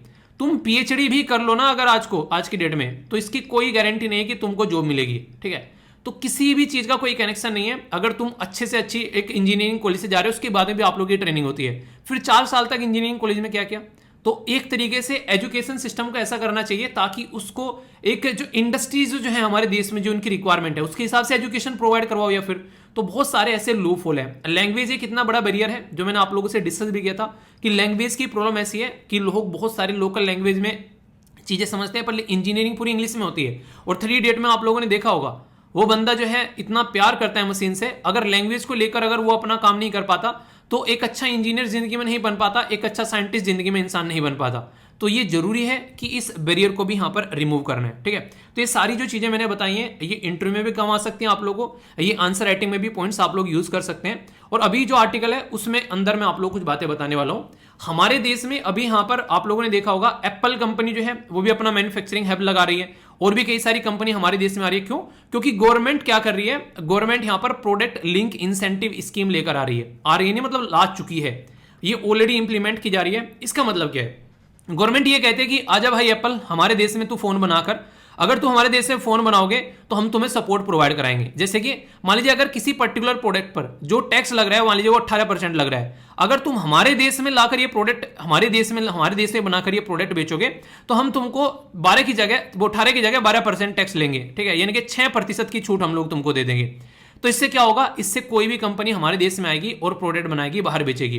तो इसी के चलते यहां पर ये बात की जा रही है। तो कई सारे इंसेंटिव, कई सारी छूट दी जाती है। तो 4 से लेकर 6% तक जो सेल इससे बढ़ जाती है, गुड्स और मैन्युफैक्चरिंग इंडिया में हो रही है। तो सोचो आप लोग यहां पर कितना फायदा होगा। मोबाइल फोन जो हम लोग मैक्सिमम बाहर से खरीद कर लेकर आते हैं और बाहर की कंपनी हमारे देश में आकर बनाती है, उसके कंपोनेंट हम लोग बाहर से लेकर आते हैं। सेमीकंडक्टर डिवाइस अगर आप लोगों से बात की जाए, आज तक भी हम लोग ताइवान के ऊपर डिपेंडेंट है काफी लार्ज स्केल पर। ठीक है, ऐसी सिचुएशन आप लोगों को देखने को मिलेगी। तो हम लोग घुमा फिराकर बहुत ज्यादा परेशान रहते हैं। तो अपने ही देश में हम लोग इनको बनाना स्टार्ट कर दें तो कितना ज्यादा सही रहेगा। तो इसके ऊपर काम किया जा रहा है और मैन्युफैक्चरिंग एक्टिविटी जैसे जैसे बढ़ेगी तो इसके चलते आने वाले टाइम में और फायदा देखने को मिलेगा। तो अभी ये स्कीम इंप्लीमेंट की जा रही है एक पर्टिकुलर टेन्योर के लिए, जिसमें बेस ईयर जो है वो 2019-20 यहां पर लिया जा रहा है। 2019-20 क्योंकि इसी टाइम से, अगर 20 से आप लोग एक तरीके से देखोगे तो कोविड-19 ने लोगों की कमर तोड़ी। तो यहां से अब सिचुएशन को कैसे आगे लेकर चलना है, इसके ऊपर काम किया जा रहा है। अब इंटरेस्टिंग क्वेश्चन जो आप लोगों से एग्जाम में बन सकता है वो है कि प्रोडक्ट लिंक इंसेंटिव स्कीम जो मैंने आप लोगों को यहां पर बताई है, ये पर्टिकुलर स्कीम जो है हमारे देश में जो इंप्लीमेंट करती है, खासकर इलेक्ट्रॉनिक मैन्युफैक्चरिंग के लिए, अगर कोई इलेक्ट्रॉनिक का मोबाइल, कोई फोन या फिर कोई ऐसी चीजें बनानी है तो कौन सी मिनिस्ट्री यहां पर आकर इस चीज को सपोर्ट करती है, तो वह है ministry of electronics and information technology. ये आप लोग याद रखिएगा। इसके मिनिस्टर कौन है, उनका नाम आप लोग बताइए। ये छोटी छोटी चीजें होती हैं, याद रखा करो। एग्जाम में नहीं पूछी जा रही है भले ही, पर लेकिन एटलीस्ट पता होना चाहिए कि कौन कौन से मिनिस्टर हमारे देश में 5 साल तक रहते हैं यार, एक बार याद करने पर। ठीक है, एक आधा कोई ने बदतमीजी काट दी, उसको हटा दिया जाता है, वरना मोर और लेस 5 साल तक देखने को मिलते हैं। ठीक है, तो मोबाइल फोन मैन्युफैक्चर करने के लिए सपोर्ट प्रोवाइड कराया जा रहा है। बहुत बड़ा फायदा क्या होगा इसके, आत्मनिर्भर भारत जो हम लोग बार बार बात करते हैं, तो अपने देश को आत्मनिर्भर भारत हम लोग बना पाएंगे, ये आप लोगों को देखने को मिलेगा। इसके चलते यहां पर यह माना जा रहा है कि आने वाले टाइम में हम लोग मोटे मोटे तौर पर बता रहा हूं, ये इससे भी ज्यादा है, बोला जा रहा है कि 7 लाख से भी ज्यादा जॉब जो है वो हम लोग क्रिएट कर सकते हैं अगर हम लोग अपने ही देश में इलेक्ट्रॉनिक मैन्युफैक्चरिंग चीजें करना स्टार्ट कर दें। तो आप लोग समझिए यहां पर, तो इसके चलते काफी फायदा आप लोगों को देखने को मिलेगा। और हमारी कंपनी जो बाहर जा रही है, अगर उनको भी थोड़ा सपोर्ट प्रोवाइड कराएं, अपने ही देश में बनाएं और बाहर की कंपनी भी अपने ही देश में लेकर आए, तो इसके चलते यहां पर और फायदा देखने को मिलेगा। अब तक भी ये माना जा रहा है कि बहुत सारा फायदा देखने को मिल रहा है, तो आने वाले 3 साल में और फायदा देखने को मिलेगा। अब तक लगभग 140 इतने प्रतिशत का ग्रोथ हुआ है, 140% का ग्रोथ अभी देखने को मिला है। अभी ये स्कीम ढंग से पूरी इंप्लीमेंट हो रही है और फायदा अभी आगे आने वाले टाइम में देखने को मिलेगा। तो इससे आप लोग अंदाजा लगा सकते हैं। तो डोमेस्टिक अगर हम अपने देश में बना रहे हैं, मैंने आप लोगों को बताया हमारे ही देश में हम लोग अगर बनाएंगे, एक फायदा क्या है कि बाहर से खरीद कर अब लेकर हम लोग नहीं आएंगे, बाहर से खरीद कर लेकर ही नहीं आना पड़ेगा, अपने देश में बना रहे हैं तो अपने ही देश में हम लोग अपने ही लोगों को जॉब दे रहे हैं, तो उनको फायदा देखने को मिलेगा। इलेक्ट्रॉनिक में अभी आने वाले टाइम में इलेक्ट्रॉनिक व्हीकल बहुत ही लार्ज स्केल पर आप लोगों को हमारे देश में जो ये एक मार्केट उभरती नजर आएगी। इसके चलते अभी आप लोगों से बात करें, सोलर पैनल के बारे में बात करूं, ये ऐसे ऐसे पॉइंट हैं जिनको आप लोग एंजॉय कर सकते हैं। तो इससे चाइना के ऊपर जो हमारी डिपेंडेंसी थी वो काफी हद तक रिड्यूस हो जाएगी और इससे बहुत ज्यादा फायदा आने वाले टाइम में देखने को मिलने वाला है। एक छोटा सा क्वेश्चन जो कि रिसेंटली अभी कई सारे स्टेट पीसीएस में पूछा गया और आगे भी आप लोगों से पूछा जा सकता है कि इंडिया, जापान और ऑस्ट्रेलिया ने मिलकर एक इनिशिएटिव स्टार्ट किया था कि चाइना के ऊपर डिपेंडेंसी जो है वो कम हो जाए। उस इनिशिएटिव का नाम क्या है, याद रखिएगा। उस इनिशिएटिव का नाम कई बार अभी रिसेंटली कई सारे एग्जाम में पूछा गया, क्योंकि वो एक बहुत बड़ा मूव आप लोग बोल सकते हैं। उसको बोलते हैं SCRI। क्या है full form? Supply chain resilience initiative. यानी कि चाइना के ऊपर डिपेंडेंसी हम लोग को कम करनी है, अपनी ही कंट्री में किसी न किसी तरीके से इन चीजों को मैन्युफैक्चर करना है। और जापान बहुत लार्ज स्केल पर इस चीज को हमारे देश के लिए सपोर्ट कर रहा है ताकि हम लोग इन चीजों को लेकर आगे बढ़ सकें। तो प्रोडक्ट लिंक इंसेंटिव स्कीम यहां पर ये हार्डवेयर आईटी के अंदर में, टेलीकॉम के अंदर में, फार्मास्यूटिकल के अंदर में, सोलर पावर मॉड्यूल, टेक्सटाइल यानी कि कपड़े के उद्योग के अंदर में, ड्रोन बनाने पे याद होगा प्राइम मिनिस्टर मोदी साहब के द्वारा पूरा एक इवेंट में लॉन्च किया गया था ताकि हम लोग अपने देश में ड्रोन बना सके। तो इस तरीके से आप लोग समझ सकते हैं। बैटरीज बनाना आने वाले टाइम में, तो बहुत सारे फायदे हम लोग को अभी यहां पर देखने को मिलने वाले हैं। तो ये सारी चीजें आप लोग याद रखिएगा, ठीक है। तो लिखने के लिए भी आ सकता है, जो जो बातें पढ़ाई हैं सारी पीपीटी में आप लोगों को मिल जाएगी प्रॉपर नोट्स की फॉर्म में। अब क्वेश्चन आप लोगों के सामने देखिए आप ना टॉपिक को समझ लिया करो पहले एक बार, ठीक है। बाकी नोट्स आप लोगों को मिल ही जाते हैं, ये जो आप लोगों के लिए पीपीटी बनाई जाती है इनका पर्पज ये रहता है ताकि वीडियो को बैठकर सुन लो, क्योंकि जब सुनोगे तो क्वेश्चन का आंसर दे पाओगे। एक चीज और बोलूंगा यहाँ पर, जो भी आप लोग प्रैक्टिस कर रहे हो ना आज की डेट में, कोई भी किताब पढ़ रहे हो आप लोग, लक्ष्मीकांत किताब पढ़ रहे हो या फिर कोई जो भी किताब आप लोग पढ़ रहे हो, कोशिश करो कि चैप्टर खत्म करने के बाद में उस चैप्टर से क्वेश्चन लगाकर देखो कि कितनी चीजें आप लोगों को याद है। इससे पता चलेगा कि आप लोग सही डायरेक्शन में पढ़ाई कर रहे हो या फिर नहीं कर रहे हो।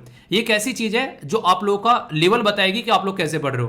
तो आर्टिकल सुन के निकल जाना, मान लीजिए आप लोग दिन में 50 आर्टिकल सुन रहे हो, पर लेकिन जब क्वेश्चन सोल्व करने बैठ रहे हो एक क्वेश्चन सोल्व नहीं कर पाए, वो जो सोल्व किया एक आधा वो भी गलत कर दिया, तो उस आर्टिकल सुनने का कोई मतलब नहीं है। तो इसलिए कह रहा हूं कि आप लोग 4 आर्टिकल सुनो, पर लेकिन उनका इस तरीके से सुनो कि आप लोग उन्हें क्वेश्चन भी अटेम्प्ट कर पा रहे हो। सुना होगा ना कि जितना खाओ अच्छे से खाओ ताकि पेट खराब ना हो। तो ये बातें मैं आप लोगों को बता रहा हूं यहाँ पर। और डेली इतना करंट अफेयर नहीं आता यार, जो आप लोगों को ये वीडियो बनाई जाती है इसमें जो बैकग्राउंड की इन्फॉर्मेशन बताइए सारा स्टैटिक पोर्शन है, वरना करंट अफेयर तो छोटा जाता है, स्टार्टिंग के फर्स्ट स्लाइड में खत्म हो जाता है। अब बाकी क्या है, ये क्वेश्चन बनाया गया आप लोगों के लिए ताकि चीजें आप लोग याद रख सकें। तो product link incentive initiative scheme के बारे में अगर बात करें तो ये रिसेंटली अभी काफी ज्यादा न्यूज में भी रहा है। इसके ऑब्जेक्टिव क्या है, रिड्यूस करना जो डिपेंडेंसी है ऑन फॉरेन कंट्री, पहली स्टेटमेंट बोला गया। दूसरे देश पर अपनी निर्भरता को कम करना, अपने देश में रोजगार को बढ़ाना, इसी के साथ में जो हमारी कंट्री है उसका फॉरेन रिजर्व बचाना, क्योंकि बाहर से जब कोई प्रोडक्ट खरीद कर लेकर आते हैं तो हम लोग डॉलर में व्यापार करते हैं, तो हमारी कंट्री का फॉरेन रिजर्व घटता है जिससे दिक्कत हो जाती है। पता होगा 1990s में उस टाइम पर अगर हमारा फॉरेन रिजर्व जो है वो इतना कम ना होता तो एलपीजी रिफॉर्म जो जैसी चीजें हमारे देश में हम लोग फोर्सफुली न लेकर आते, अपनी मर्जी से लेकर आते, और हमारे देश में एक 7 या 8 दिन का भी तेल खरीदने के पैसे बचे होते मुश्किल से, देश बिकने की कगार पर आ गया था, वो कंडीशन बन गई थी। तो जरूरी है कि अपनी आत्मनिर्भरता हमारी होनी चाहिए। तो सही आंसर क्या है, ए में बोला गया 1 and 2, बी में बोला गया 2 and 3, सी में बोला गया 1 and 3, डी में बोला गया ऑल ऑफ द अबव। तो सही आंसर देखने को मिलेगा आप लोगों को डी, यानी कि सारी की सारी स्टेटमेंट सही है। और यहां पर आप लोग देख सकते हैं इस पर्टिकुलर क्वेश्चन का आंसर, ठीक है। तो प्रॉपर सारी चीजें आप लोगों को बता दी, क्या क्या फायदा देखने को मिल रहा है, क्या क्या चीजें, कहीं पर भी कोई भी डाउट नहीं होना चाहिए। फीडबैक जरूर दिया करो, आर्टिकल में अगर कुछ चीजें समझ में नहीं आती है तो उसको पूछ लिया करो। और इसी के साथ में फीडबैक देने का तरीका क्या रहता है, जिससे ये रहता है कि हाँ फीडबैक आ रहा है, लाइक डिसलाइक शेयर या फिर कमेंट, ये 4 चीजें होती हैं फीडबैक देने के। तो जो भी आप लोगों को सुटेबल लगे आप लोग उसको एंजॉय कर सकते हो, ठीक है। इससे यूट्यूब को पता चलता रहता है कि हाँ जो ये वीडियो है ये सही है। तो फीडबैक जरूर दिया करो यूट्यूब को, मुझे नहीं यूट्यूब को दिया करो, ठीक है। दोस्तों ये टॉपिक जो है एक काफ़ी गंभीर टॉपिक आप लोग इसको बोल सकते हो, क्योंकि जिस तरीके की कंडीशन बन सकती है अगर इन चीज़ों को अलाउ किया जाए तो एक इंसान की ज़िंदगी तक बर्बाद हो सकती है। आखिर क्या है इस टॉपिक के अंदर मैं बात करता हूँ। ये जो कैमरा आप लोगों को दिख रहा है इसको आप लोग थोड़ा सा ऐसे करके देखोगे तो आप लोगों को ज़्यादा अच्छा समझ में आएगा। सामने ये कोर्ट है, कोर्ट की प्रोसीडिंग के सामने कैमरा लगा हुआ है। तो यहाँ पर इन कैमरा प्रोसीडिंग की मैं आप लोगों से बात करूँगा, यानी कि कोर्ट के अंदर में जो हियरिंग होती है अगर उसके ऊपर कैमरा लगाकर उस हियरिंग को सुना जाए तो उसके बारे में यहाँ पर बात की जा रही है। सुप्रीम कोर्ट जो कि हमारे देश का, उसके द्वारा अभी रिजेक्ट कर दी गई है, एक प्रार्थना उसके पास गई थी कि कैमरा लगाकर रेप के केसेस जो होते हैं उनकी हियरिंग करनी चाहिए। मतलब एक कोई लड़की है, उसका नाम है ए, उस लड़की का दुर्भाग्यपूर्ण एक रेप हो जाता है और रेप होने के बाद में वो कोर्ट के अंदर में जाती है अपने केस की सुनवाई कराने के लिए। तो वहाँ पर बोला जाता है कि कैमरा लगाकर इसकी सुनवाई की जाएगी और उस कैमरे में सब कुछ रिकॉर्डिंग होगा, तो पता चलेगा कि एग्जैक्टली क्या चल रहा है। अब आप लोग यहाँ पर कंफ्यूज मत हो जाना, जो मैं स्टार्टिंग में ही क्लियर करना चाहता हूँ उसको थोड़ा ध्यान से सुनिएगा। एक होता है ओपन कोर्ट प्रोसीडिंग, यानी कि कैमरा लगाकर यूट्यूब पर चला देना या फिर वो सबके लिए ओपन कर देना कि सुनो देखो इस केस के अंदर में क्या चल रहा है, उसको बोलते हैं open court proceeding. In camera proceeding जो रहती है वो प्राइवेट रहती है, यानी कि रिकॉर्डिंग तो होगी पर वो जो रिकॉर्डिंग होगी वो कोर्ट के दायरे के अंदर ही रहेगी, वहाँ पर वो बाहर मीडिया के हाथ में नहीं लगेगी। पर कोर्ट ने यहाँ पर इसको भी रिजेक्ट कर दिया, क्योंकि ये सारा डेटा भी कहीं ना कहीं एक तो मेंटेन रखने वाली बात है, पर डेटा को तो चलो फिर भी सिक्योर रख लेंगे। सबसे खतरनाक चीज़ जो यहाँ पर है हमारे, अगर आज की डेट में आप लोग बात करें, आधार कार्ड जब यहाँ पर हमारे देश में डेटा इकट्ठा किया गया वो हर दूसरे दिन जो है उसका कोई ना कोई डेटा मार्केट में आया रहता था। इसकी वजह से ये बोलने लगे कि इसके अंदर आप लोगों ने लोगों की पुतली आंखों का स्कैन कर रखा है, फिंगरप्रिंट्स ले रखी है, मतलब कल को सारा डेटा अगर निकल जाए तो कितने सारे लोगों की जो प्राइवेसी है उसका हनन हो सकता है। और प्राइवेसी को हम लोगों ने क्या किया है आप लोगों को पता ही है, संविधान के अंदर में पार्ट 3 में आर्टिकल 12 से लेकर आर्टिकल 35 तक मूल अधिकार है, जिनको मौलिक अधिकार भी आप लोग बोल सकते हैं। इसके अंदर में आर्टिकल 21 जो कि राइट टू लाइफ के बारे में बात करता है, इसके अंदर से हम लोगों ने राइट टू लाइफ के साथ में राइट टू प्राइवेसी निकाली आर्टिकल 21 के अंदर में, जब के.एस. पुत्तास्वामी केस आया 2017 में। इसका मतलब ये कि इंडिविजुअल पर्सन की लाइफ के साथ में उसकी प्राइवेसी कनेक्ट हो चुकी है। अगर कल को कोई प्रोसीडिंग चलती है रेप केस की और वहाँ पर वो सारा डेटा बाहर निकल कर आता है, तो उस लड़की की प्राइवेसी जो है वो खतरे में पड़ सकती है। इनडायरेक्ट बोले तो उस लड़की की ज़िंदगी जो है वो बर्बाद हो सकती है, क्योंकि फिलहाल उन्हीं लोगों को पता है उस एरिया में कि इस लड़की का रेप हुआ है, उन्हीं आसपास के लोगों को उसके बारे में पता है। अगर ये पब्लिकली आ जाती हैं चीज़ें तो पूरा इंडिया उसके बारे में जानेगा, पूरा इंडिया उसकी सारी डिटेल यहाँ पर जानेगा। तो इसीलिए यहाँ पर कोर्ट के द्वारा बोला गया है कि यहाँ पर ये इन कैमरा हियरिंग जो है रेप केसेस में उसको रिजेक्ट कर दिया गया है। तो यहाँ पर ये कहीं ना कहीं सेंसिटिव मैटर है, काफ़ी ज़्यादा है, और प्रोटेक्शन और राइट टू प्राइवेसी वाला इशू आ जाता है, इसलिए यहाँ पर बोला गया है। पर लेकिन एक बात ध्यान रखिएगा, अब 3 चीज़ें यहाँ पर हो जाती हैं। वो 3 चीज़ें मैं आप लोगों को समझाता हूँ। पहला, हम लोगों ने बात की यहाँ पर इन कैमरा प्रोसीडिंग, यानी कि रिकॉर्डिंग होगी पर लेकिन कोर्ट के दायरे में रहकर। दूसरा बोला गया यहाँ पर, वो हम लोगों ने बोला है यहाँ पर ओपन कोर्ट प्रोसीडिंग, वो जो होगी वो पब्लिकली सबके लिए अवेलेबल होगी। तीसरा जो है यहाँ पर वो है वीडियो कॉन्फ्रेंसिंग। वीडियो कॉन्फ्रेंसिंग मतलब वीडियो कॉन्फ्रेंसिंग जो है, या फिर इसको क्लोज चैम्बर के अंदर में जो डिस्कशन होता है, जिसमें ना तो पब्लिक को अलाउ किया जाएगा और ना ही प्रेस को अलाउ किया जाएगा, ये बोलते हैं इस तरीके प्रोसीडिंग में यहाँ पर इसको अलाउ किया जाएगा, इनके वीडियो कॉन्फ्रेंसिंग को अलाउ किया जाएगा। मतलब कि सुप्रीम कोर्ट में कोई केस चल रहा है और उस केस को कोई लेकर तमिलनाडु से आ रहा है, या तो वो आकर यहाँ पर कोर्ट के सामने बैठे, या फिर वीडियो कॉन्फ्रेंसिंग के थ्रू उस केस को वहीं से ही सुप्रीम कोर्ट जो है वो सुन ले। तो इसमें कोई भी किसी तरीके की रिकॉर्डिंग नहीं होगी। तो ये यहाँ पर आप लोग बोल सकते हैं, ना ही इसमें पब्लिक को अलाउ किया जाएगा और ना ही इसमें प्रेस को अलाउ किया जाएगा, दोनों को बाहर रखा जाएगा और वो बिल्कुल कंप्लीटली साइड में रखा जाएगा। तो ये आप लोग इस तरीके से आप लोग बोल सकते हैं। मतलब कहने का ये है कि अगर बात करें जैसे कि लड़ाई कैसे होते हैं, कई सारी लड़ाई होती है, जैसे तलाक का मैटर आप लोगों को कोई देखने को मिलता है, ठीक है, उसका तलाक, किसका तलाक, जिसका भी तलाक हो रहा है, हमारे लिए कोई इंपॉर्टेंस रखता है क्या? वो उसकी पर्सनल लाइफ है, तो उसके बारे में हम लोग को जान के क्या मिलेगा। तो इस तरीके के जो भी केसेस होंगे वो एक अलग डायरेक्शन में यहाँ पर फैमिली कोर्ट के अंदर ही हम यहाँ पर सुने जाएंगे, ठीक है। और यहाँ पर अगर बात करें कोई ऐसा केस है जिसके बारे में हम लोग को पता होना चाहिए, एक और कंडीशन है यहाँ पर राइट टू प्राइवेसी के साथ साथ में यहाँ पर यही बात बोली गई है कि अगर देश की इंटरनल सिक्योरिटी के बारे में बात की जाए, नेशनल सिक्योरिटी के बारे में, तो उस पर भी यहाँ पर चीज़ों को देखा जाएगा कि उस केस को क्या पब्लिकली दिखाना है या फिर नहीं दिखाना है। तो ये सारी काफ़ी इंपॉर्टेंट चीज़ें हैं जो कि आप लोग समझ सकते हैं। डायरेक्ट क्वेश्चन यहाँ पे बन जाएगा आप लोगों से इसके बारे में, तो आप लोगों को मोटा मोटा आइडिया कम से कम होना चाहिए। सारी बातें आप लोग यहाँ पर देखते हैं, तीनों में डिफरेंस भी पता होना चाहिए, ठीक है, तो कन्फ्यूज़न नहीं होना चाहिए। और यहाँ पर मैं बात करूँगा साइक्लोन के बारे में। साइक्लोन बोल लो, बवंडर बोल लो, वैसे तो इसके नाम दुनिया ने अलग अलग दे रखे हैं, एक आधा नाम आप भी दे दोगे तो कुछ बिगड़ेगा थोड़ी ना, ठीक है।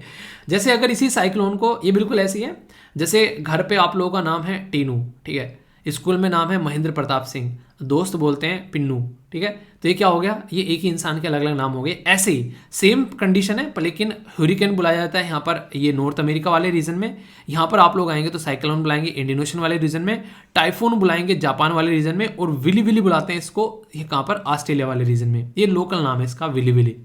इसके बारे में मैं क्यों बात कर रहा हूँ, एक बड़ा ही बेहतरीन सा कॉन्सेप्ट बताऊंगा जो कि आप लोगों को पता होना चाहिए, और इसका नाम है यहाँ पर फुजीवारा इफेक्ट। आप लोगों से कोई पूछ ले कि फुजीवारा इफेक्ट क्या है, तो सुनकर ये लगेगा पता नहीं क्या जापानीज कोई तांडव की, कोई ने जापान का कोई तांडव चल रहा है, ऐसा कुछ फीलिंग आती है सुन के, ठीक है। तो ऐसा कुछ आप लोगों को देखने को मिलेगा। तो फुजीवारा प्रभाव इफेक्ट जो है, ये एक तरीका ज्योग्राफिकल इफेक्ट आप लोगों को नजर आएगा, जो कि एक पर्टिकुलर चीज़ के बारे में बात कर रहा है, जिसके बारे में आप लोगों को बताऊंगा। रिसेंटली अभी 2 साइक्लोन, एक साइक्लोन का नाम है यहाँ पर, इसका नाम है हिनामनोर, ठीक है, तो हिनामनोर, और दूसरे का नाम आप लोगों को देखने को मिलेगा गार्दो। ये दोनों अभी यहाँ पर फुजीवारा इफेक्ट दिखाते हुए नजर आए। मतलब दोनों लड़ रहे थे क्या आपस में एक दूसरे के साथ में, या फिर दोनों लूडो खेल रहे थे तो ये क्या कर रहे थे बेसिकली, ये दोनों के दोनों स्टॉर्म जो हैं वो सेम टाइम पर सेम लोकेशन पर ये फ्रेम हुए। अगर कोई 2 साइक्लोन सेम टाइम पर सेम लोकेशन पर फ्रेम हो जाए यहाँ पर, उस पर्टिकुलर साइक्लोन को हम लोग फुजीवारा इफेक्ट के नाम से जानते हैं। तो यहाँ पर ये एक तरीके से जो सेंटर या फिर जो आई बोले वो डिस्टेंस जो थी वो लेस देन 400 किलोमीटर आप लोगों को यहाँ पर देखने को मिली। तो ये इंडियन ओशन के अंदर आप लोगों को यहाँ पर नजर आया, ठीक है। यानी कि क्या था यहाँ पर, एक सेम एरिया, मतलब इंडियन ओशन, ऐसा इंडियन ओशन नहीं, सॉरी, जो कौन सा एरिया था यहाँ पर, ये पर्टिकुलर सेम ओशन, मतलब इंडियन ओशन नहीं, सेम ओशन में आप लोगों को यहाँ पर देखने को मिला। तो ये आप लोग यहाँ पर याद रखिएगा, डिस्टेंस थी, मतलब सेम टाइम पर ये आप लोगों को देखने को मिलते हैं। और जो स्टॉर्म का जो फॉर्म होते हैं वो अराउंड द सेम टाइम और सेम ओशन में फॉर्म हो गए, एक ही ओशन में। तो इसका मतलब नहीं कि ऊपर नीचे ओवरलैप कर रहे हैं, उस ओशन में है, डिस्टेंस इनके बीच में लगभग 1400 किलोमीटर है। अलग अलग रीजन में दो साइक्लोन फॉर्म हो गए, तो इसकी वजह से यहाँ पर ये इसको फुजीवारा इफेक्ट हम लोग बोल देते हैं। ये आउटकम फुजीवारा इफेक्ट जो है यहाँ पर, ये ट्रेस या फिर जो भी यहाँ पर एक तरीके से चेंज होता है इसका इफेक्ट, जो इसकी ट्रेस क्या कहता है, इंटेंसिटी देखी जाती है। तो उससे यहाँ पर कई बार चीज़ें पता चलती है, और कई बार इन रेयर केसेस में दो सिस्टम जो है वो मर्ज भी कर जाते हैं और एक बड़ा साइक्लोन बना लेते हैं, जो कि और नेगेटिव और खतरनाक इंपैक्ट डाल सकता है, ऐसे आप लोग बोल सकते हैं। उन्हें कहते हैं दो खतरनाक प्राणी आपस में मिल गए तो और ज़्यादा खतरनाक हो गए, वो वाली कंडीशन है। तो इंटेंसिटी जो है वो यहाँ पर अगर डिप्रेशन बोलेंगे तो speed under 63 kilometre per hour होगी, पर सुपर साइक्लोन बोलेंगे तो 200 किलोमीटर पर आवर होगी, और सारी की सारी इंटेंसिटी इसके बीच में आ जाती है कि उसको किस नाम से पुकारा जाए, ठीक है। तो ये कंडीशन है जो कि आप लोग समझ सकते हैं। बहुत ही इंपॉर्टेंट टॉपिक है, पूछा जाए तो आप लोग को कंफ्यूज आना नहीं है, और यहाँ से डायरेक्ट भी क्वेश्चन आप लोग ये बनते हैं, इसलिए कह रहा हूँ कि अच्छा टॉपिक है, पता होना चाहिए इसके बारे में एटलीस्ट आप लोगों को, ठीक है। ये जो स्कीम है वैसे तो मैंने आप लोग को डिस्कस कराई थी, पर लेकिन फिर से शॉर्ट फॉर्म में आप लोग थोड़ा सा रिवीजन भी इसको लेकर कर सकते हैं। एक स्कीम आप लोगों को याद होगा जो मैंने आप लोगों से डिस्कस की थी, उसका नाम था शक्ति, ठीक है। तो जो शक्ति स्कीम थी यहाँ पर, उसको बोलता है scheme for harnessing and allocating the कोयला ट्रांसपेरेंसी इन इंडिया। यानी कि आज की डेट में हमारे देश में अगर पावर जनरेशन आप लोगों को बनानी है, पावर जनरेट करनी है, तो कोयला जो है वो काफ़ी इंपॉर्टेंट सोर्स होता है। बिना कोयले के आप लोग पावर जनरेट नहीं कर सकते हैं। तो मिनिस्ट्री ऑफ पावर के द्वारा लॉन्च की गई कि ढंग से उसको यूटिलाइज करो, अगर करना ही है तो, ठीक है। पैसा लगाना है तो ढंग की जगह लगा लो, सेहत पे लगा लो, अपने खाने पीने पर, क्या फालतू में बात दारू सिगरेट उल्टी सीधी चीज़ें करनी है, तो इसलिए कहते हैं, ठीक है। तो शक्ति स्कीम जो है वो कोयले को कैसे यूज़ करना है, तो कोयले पर जो स्ट्रेस पड़ रहा है उसको कैसे सप्लाई, उसको कैसे मेंटेन रखनी है, उन सब चीज़ों पर, ताकि पावर शॉर्टेज को दूर किया जा सके। होता क्या है, अगर मान लीजिए किसी पर्टिकुलर एरिया में कोयले की खदान है, वहाँ से कोयला निकालना है, दूसरे एरिया में लेकर जाना है, रास्ते में पता चला बाढ़ है, रास्ते में पता चला यहाँ पर कहीं ना कहीं बारिश हो गई बहुत ज़्यादा है, रास्ते में पता चला लॉकडाउन लगा हुआ है, कहीं दंगे फसाद हो रहे हैं, कोरोना वायरस की वजह से बहुत सारी चीज़ें लॉकडाउन में बंद रह गई, उसकी वजह से दिक्कतें देखने को मिली। तो शॉर्टेज को कैसे कंफर्म करना है, तो उसके ऊपर यहाँ पर काम किया जाता है। तो इसको लेकर यहाँ पर मिनिस्ट्री ऑफ पावर जो है वो यहाँ पर इसको लेकर चल रही है, और यहाँ पर ये है बेसिकली PFC कंसल्टिंग लिमिटेड, ठीक है, जो कि नोडल एजेंसी है जो इसको इंप्लीमेंट भी करती है शक्ति स्कीम को। तो शक्ति किससे रिलेटेड है, यहाँ पर कोयले से रिलेटेड ये स्कीम आप लोगों को देखने को मिलेगी, इलेक्ट्रिसिटी सेक्टर से रिलेटेड। तो मिनिस्ट्री ऑफ पावर के अंडर में सारा काम होता हुआ आप लोगों को नजर आएगा। यहाँ पर ये छोटे छोटे टॉपिक जो आप लोगों को देखने को मिलते हैं ना, ये न्यूज़पेपर में काफ़ी अच्छे से कवर किए जाते हैं। तो ये सारे आप लोगों को एक ओवरव्यू में यहाँ पर दे देता हूँ, ठीक है। तो इसको लेकर कन्फ्यूजन आप लोगों को फिर नहीं होगा, ओके। ये काफ़ी इंपॉर्टेंट टॉपिक है, रीहैब प्रोजेक्ट के बारे में पूछ ले। तो यहाँ पर री का मतलब क्या है, reducing elephant human attack using बीज, यानी कि ह्यूमन और एलिफेंट के बीच में जो कॉन्फ्लिक्ट होता है तो उसको किस तरीके से कम किया जा सकता है यूज करके, जो मधुमक्खी हैं वो बात की जा रही है। आप लोगों को ये देखने को मिलता होगा जब जंगल में जब हाथी वगैरह या फिर कोई भी जानवर है एक एरिया से दूसरे एरिया में जाते हैं तो कॉरिडोर का सहारा लेते हैं, और कई बार उस कॉरिडोर को छोड़कर इधर उधर निकल जाते हैं।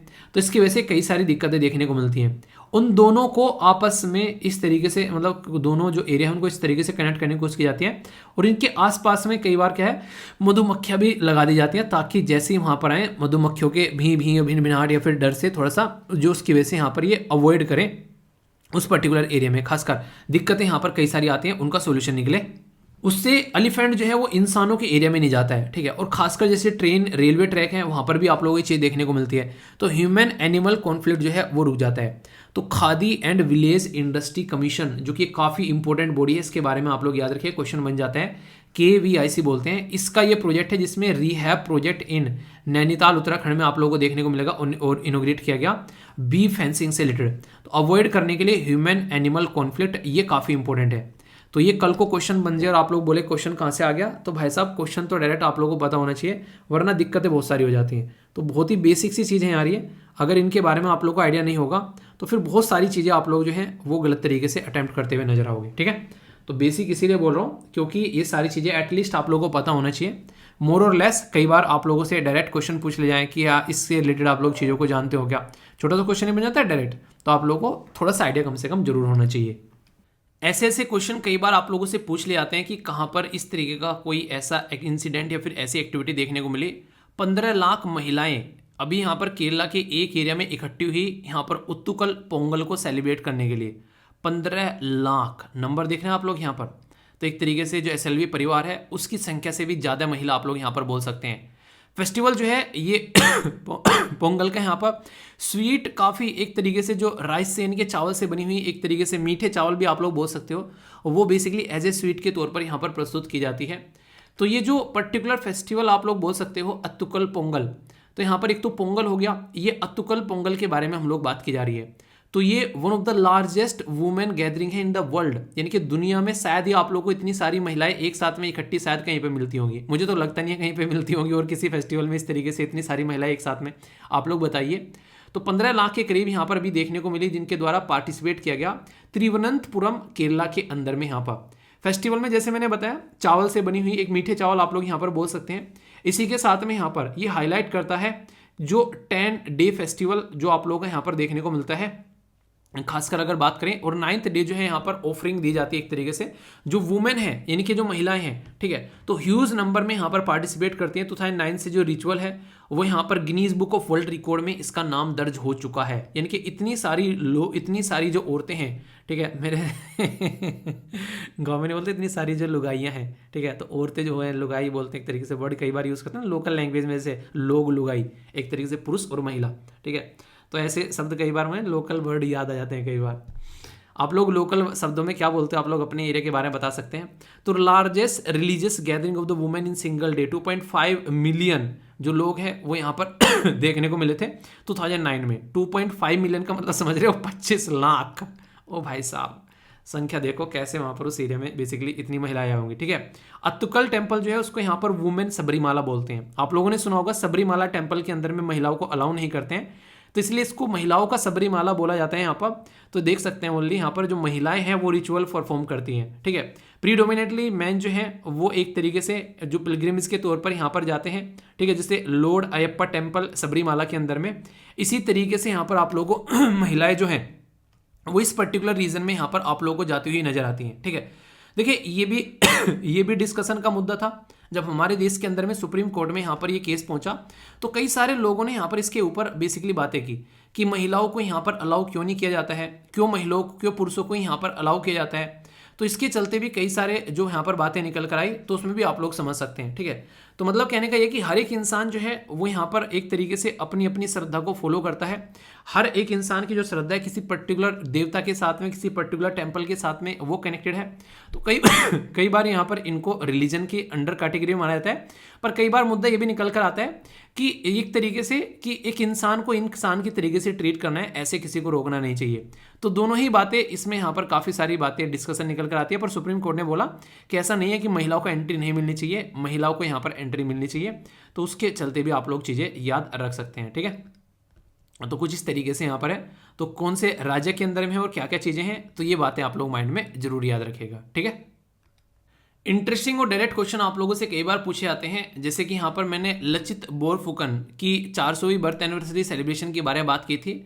आसाम के द्वारा Guinness book of world record में हाईएस्ट नंबर ऑफ जो एस्से राइटिंग का यहाँ पर कंपटीशन था, जिसमें यहाँ पर पार्टिसिपेट किया गया। ठीक है, तो यहाँ पर बेसिकली ये अहोम किंगडम लचित बोरफुकन की ये बेसिकली 400वीं बर्थ एनिवर्सरी यहाँ पर देखने को मिली थी। ठीक है, इनके बारे में मैंने डिटेल में आप लोगों से डिस्कस किया था, आप लोगों को याद भी होगा। यूनियन मिनिस्टर डॉक्टर राजकुमार रंजन सिंह, ठीक है, तो उनके द्वारा पार्टिसिपेट किया गया 19th बिम्स्टेक जो मिनिस्ट्रियल कॉन्फ्रेंस बैंकॉक के अंदर देखने को मिल रही है। बैंकॉक कहाँ पर है बताइए। Ministry of science and technology के द्वारा अनाउंस किया गया exclusive women portal research grant provide कराने के लिए। अगर कोई महिला अगर पार्टिसिपेट करना चाहती है रिसर्च और डेवलपमेंट के अंदर में, तो वुमेन से डेडिकेटेड पोर्टल आप लोगों को यहाँ पर ये देखने को मिल रहा है। ठीक है, नॉन रेजिडेंट इंडियन यानी कि NRR जो है all over the world participate कर रहे हैं इंटरनेशनल राजस्थानी कॉन्क्लेव जयपुर के अंदर में। तो ये भी एक तरीके से गैदरिंग आप लोग बोल सकते हैं, जब दुनिया में रहने वाले अपने देश के मूल के लोग आकर अपनी मूल की संस्कृति के साथ में कनेक्ट होते हैं, तो ये अप्रिशिएट करने लायक बात है। तो राजस्थान जयपुर के अंदर आप लोगों को देखने को मिल रहा है। इंडिया ने बैन कर दिया यहाँ पर प्रोपेलाइन जो बेसिकली ग्लाइकोल था, जिसकी वजह से उज्बेकिस्तान के अंदर में कफ सिरप की वजह से बच्चों की डेथ हुई थी। पर इंटरेस्टिंग चीज़ जो मुझे देखने को मिली, जो कहीं ना कहीं थोड़ा सा मुझे एक तरीके से सोचने के लिए मजबूर कर रही थी, कि ये ऐसा लग रहा था कि बार तो कि ये एक प्लान्ड चीज़ की गई है उज्बेकिस्तान के अंदर। क्यों? क्योंकि जब बच्चों की डेथ हुई है, इंडिया ने बोला कि हमको एक इन्वेस्टिगेशन टीम भेजनी है वहाँ पर चेक करने के लिए कि कैसे कैसे बच्चों की डेथ हुई है, क्या क्या दिक्कत है, क्योंकि हमारी दवाई थी यार, ठीक है। तो यहाँ पर उनके द्वारा मना कर दिया गया ये बेसिकली स्टडी करने से, ठीक है। तो कभी नहीं कभी तो ये लगता है कि कहीं ना कहीं जो इमेज बर्बाद करने की कोशिश की जा रही है देश की, ताकि उसकी जो मेडिसिन की जो इंडस्ट्री है वो यहाँ पर बर्बाद होती नजर आए।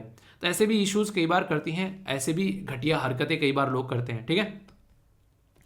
यूनियन गवर्नमेंट जो है उसके द्वारा यहाँ पर अभी डिजिटल इंडिया एक्ट 2023 की एक आउटलाइन तैयार की गई है, बिल्कुल उसी पैटर्न में जैसे इंफॉर्मेशन टेक्नोलॉजी एक्ट है। क्योंकि डिजिटल डेटा को प्रोटेक्ट करने के लिए हमारे देश के अंदर में बात की जाती है, तो केस पुत्ता स्वामी केस जो है वो राइट टू प्राइवेसी के बारे में बात करते हैं। तो इसलिए यहाँ पर गवर्नमेंट जो है वो एक सही तरीके से एक ऐसा कानून लेकर आना चाह रही है जो कि ढंग से सारे सेक्शन सोसाइटी को सेटिस्फाई भी कर सके और इफेक्टिवली इंप्लीमेंट कर उसका रिजल्ट भी अच्छा सके, ठीक है। थर्ड सेशन जो है यहाँ पर national platform for the disaster risk reduction, ये अभी न्यू दिल्ली के अंदर में यहाँ पर स्टार्ट हुआ। जियो के द्वारा, ये बड़ी बात है, जियो के द्वारा खरीद लिया गया यूएस से बेस एक कम्युनिकेशन जो इक्विपमेंट मेकर जिसका नाम है यहाँ पर मिमोसा नेटवर्क, ये लगभग $60 मिलियन में यहाँ पर खरीदा गया है। किसके द्वारा? जियो के द्वारा, ठीक है। चीफ इकोनॉमिक एडवाइजर जो है जिनका नाम है यहाँ पर अनंत नागेश्वरम, उनके द्वारा यहाँ पर बोला गया कि इन्फ्लेशन जो है वो एक्सपेक्टेड है यहाँ पर ईज होने के लिए 23-24 के अंदर में, पर मॉनसून अगर ऊपर नीचे हुआ तो फिर जो है धड़कनें ऊपर नीचे होती नजर आएंगी, ठीक है, क्योंकि मॉनसून के साथ में काफ़ी सारी चीज़ें कनेक्टेड रहती हैं। इंडिया और यूएसए का कमर्शियल डायलॉग सीईओ का फोरम का यहाँ पर अभी न्यू दिल्ली के अंदर में देखने को मिला।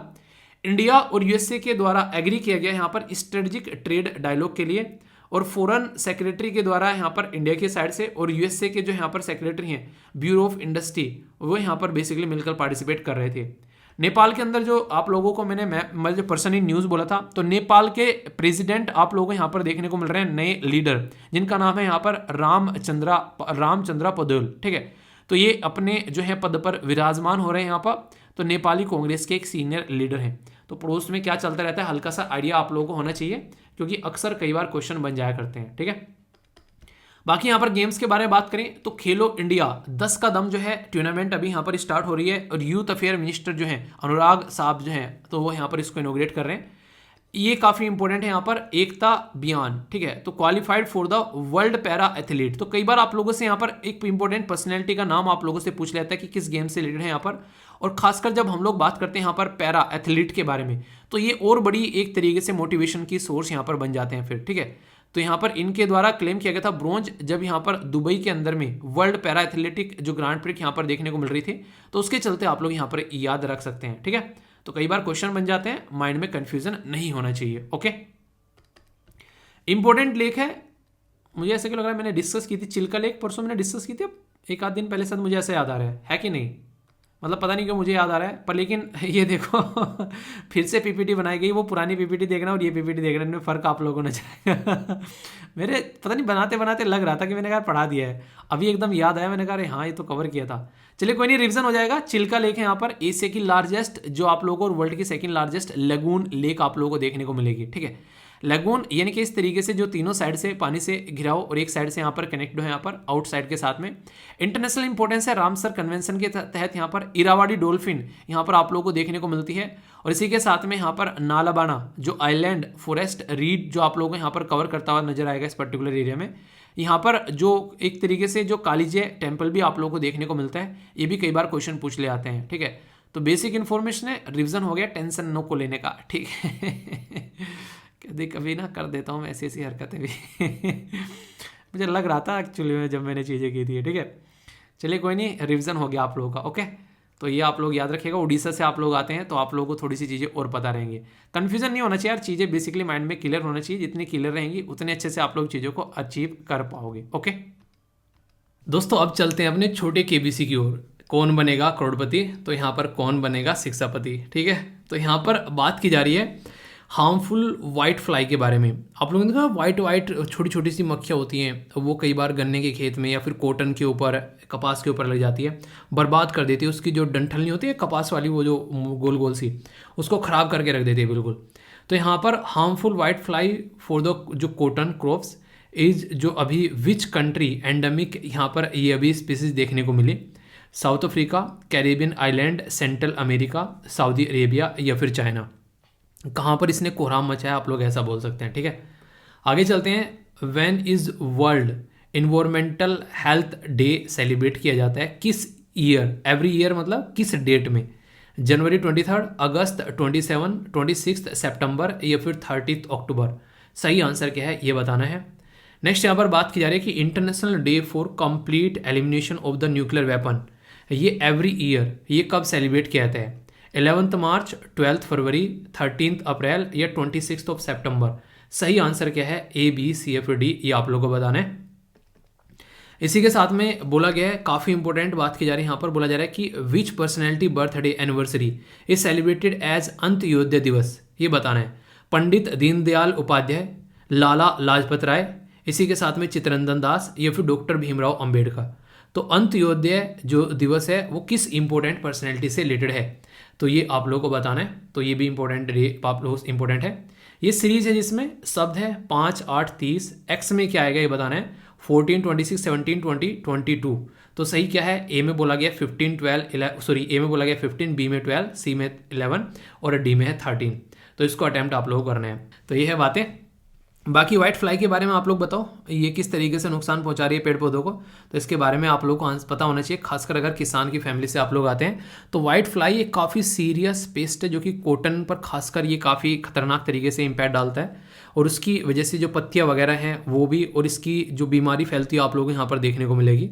तो यहाँ पर बेसिकली कैरेबियन आइलैंड और सेंट्रल अमेरिका, ये आप लोग यहाँ पर समझ सकते हैं। ठीक है, तो ये पर्टिकुलर रीजन आप लोगों के सामने है, कैरेबियन आइलैंड और सेंट्रल अमेरिका। ओके, नेक्स्ट यहाँ पर वर्ल्ड इन्वायरमेंटल हेल्थ डे जो है वो कब सेलिब्रेट किया जाता है, अगर इसके बारे में बात की जाए तो ये काफ़ी इंपॉर्टेंट है। यहाँ पर ये भी एक अच्छा क्वेश्चन है। यहाँ पर इन्वायरमेंट के बारे में बात की जा रही है, कॉन्फ्रेंस ऑफ पार्टी 27 अभी देखने को मिले।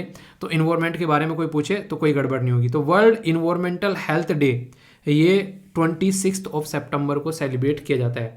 वर्ल्ड इन्वायरमेंट डे कब सेलिब्रेट किया जाता है? ये तो इन्वायरमेंटल हेल्थ डे हो गया, इनके इन्वायरमेंट की हेल्थ के बारे में बात करते हैं। एक इन्वायरमेंट डे होता है, वो किस दिन सेलिब्रेट करते हैं हम लोग? International day complete elimination of nuclear weapon, यानी कि न्यूक्लियर के जो हथियार हैं वो कंप्लीटली खत्म करने हैं, ये किस दिन सेलिब्रेट किया जाता है? तो 26 सितंबर को ये आप लोगों को देखने को मिलेगा। मतलब पहले वाला भी 26 सितंबर और ये भी, जी हाँ, एक दिन में दो डे भी होते हैं। तो एलिमिनेशन ऑफ न्यूक्लियर वेपन ये किसके द्वारा बोला गया था? तो यूएन जो यूनाइटेड नेशन जनरल असेंबली है उसके द्वारा 2013 में ये प्रपोजल लेकर आया गया था कि ऐसा कुछ हम लोगों को करना पड़ेगा। तो पर्पज यही है कि हाँ चीज़ों को संग से सुधारा जा सके। तो यूएनजीए के डिक्लेरेशन के तहत आप लोगों को international day against nuclear test यानी कि एक्सपेरिमेंट भी नहीं करना है। हमने कब किया था यहाँ पर एक्सपेरिमेंट न्यूक्लियर, वो आप लोगों को बताना है। पहला और दूसरा, स्माइलिंग बुद्धा जो है वो किसका नाम रखा गया था? नाम भी ऐसा रख दिया, मतलब लोग सोच भी ना पाए कि यहाँ इसके पीछे जो है इतना बड़ा एक तरीके से धमाका होने वाला है। बुद्धा तो वैसे भी शांति के प्रतीक माने जाते हैं, ठीक है, पर यहाँ पर हम लोगों ने कुछ और ही कर डाला। ओके, नेक्स्ट यहाँ पर बात की जा रही है विच पर्सनैलिटी का जो बर्थडे है अंत्योदय दिवस के रूप में सेलिब्रेट किया जाता है। तो याद रखिएगा ये जो इंपॉर्टेंट पर्सनैलिटी है उनका नाम है यहाँ पर पंडित दीनदयाल उपाध्याय। 25 सितंबर को यहाँ पर ये डे सेलिब्रेट किया, तो काफ़ी इंपॉर्टेंट डे है ये, इसके बारे में आप लोग याद रखिएगा। ठीक है, क्योंकि यहाँ पर बेसिकली ये पर्सन ये रहता है कि जो पुअरेस्ट ऑफ पुअर है ना सोसाइटी के अंदर में, उसको भी साथ में लेकर चलना है, पीछे नहीं छोड़ना है। तो सरकार के द्वारा 2014 में ये डे सेलिब्रेट करना स्टार्ट किया ताकि लोगों को एक साथ में लेकर चला जा सके। तो इसके चलते आप लोग यहाँ पर इस डे को समझ सकते हैं। ठीक है, बाकी ये जो सीरीज है इसका आंसर आप लोगों को सी देखने को मिलेगा, यानी कि 11 यानी कि सी। तो इसको प्रैक्टिस करना, आंसर आ जाना चाहिए आसानी से। जो सबसे इम्पोर्टेंट आप लोग बोलते हैं खासकर इंग्लिश सीखने के लिए, वो होती है वोकेबलरी। और वोकेबलरी इंग्लिश के साथ साथ में आप लोगों को आंसर राइटिंग की प्रैक्टिस भी कराती है। तो अच्छे शब्द जो हैं अच्छा आंसर आप लोगों का बनाएंगे और अच्छे से आप लोग इंग्लिश समझ पाएंगे। तो इसलिए इसको अपनी लाइफ का पार्ट जरूर बनाइए, इसको जरूर आप लोग अच्छे से लेकर चलिए। तो यहाँ पर सिनोनिम्स और एंटोनिम्स भी आप लोगों को देखने को मिलेंगे। ठीक है, एक एक शब्द है, ढंग से देखते हैं और उनका मतलब समझते हैं, किस तरीके से उनको यूज़ करते हैं। एबिस्मल इसका मतलब है बेहद खराब, यानी कि एक्सट्रीमली बैड। अगर आप लोग मॉर्निंग में टाइम पर नहीं उठ रहे हो, अपनी एक्सरसाइज नहीं कर रहे हो, अपने पैटर्न को फॉलो नहीं कर रहे हो, पूरा जो डे है वो एक्सट्रीमली बैड जाने वाला है, इस बात की मैं गारंटी दे सकता हूँ लिख के।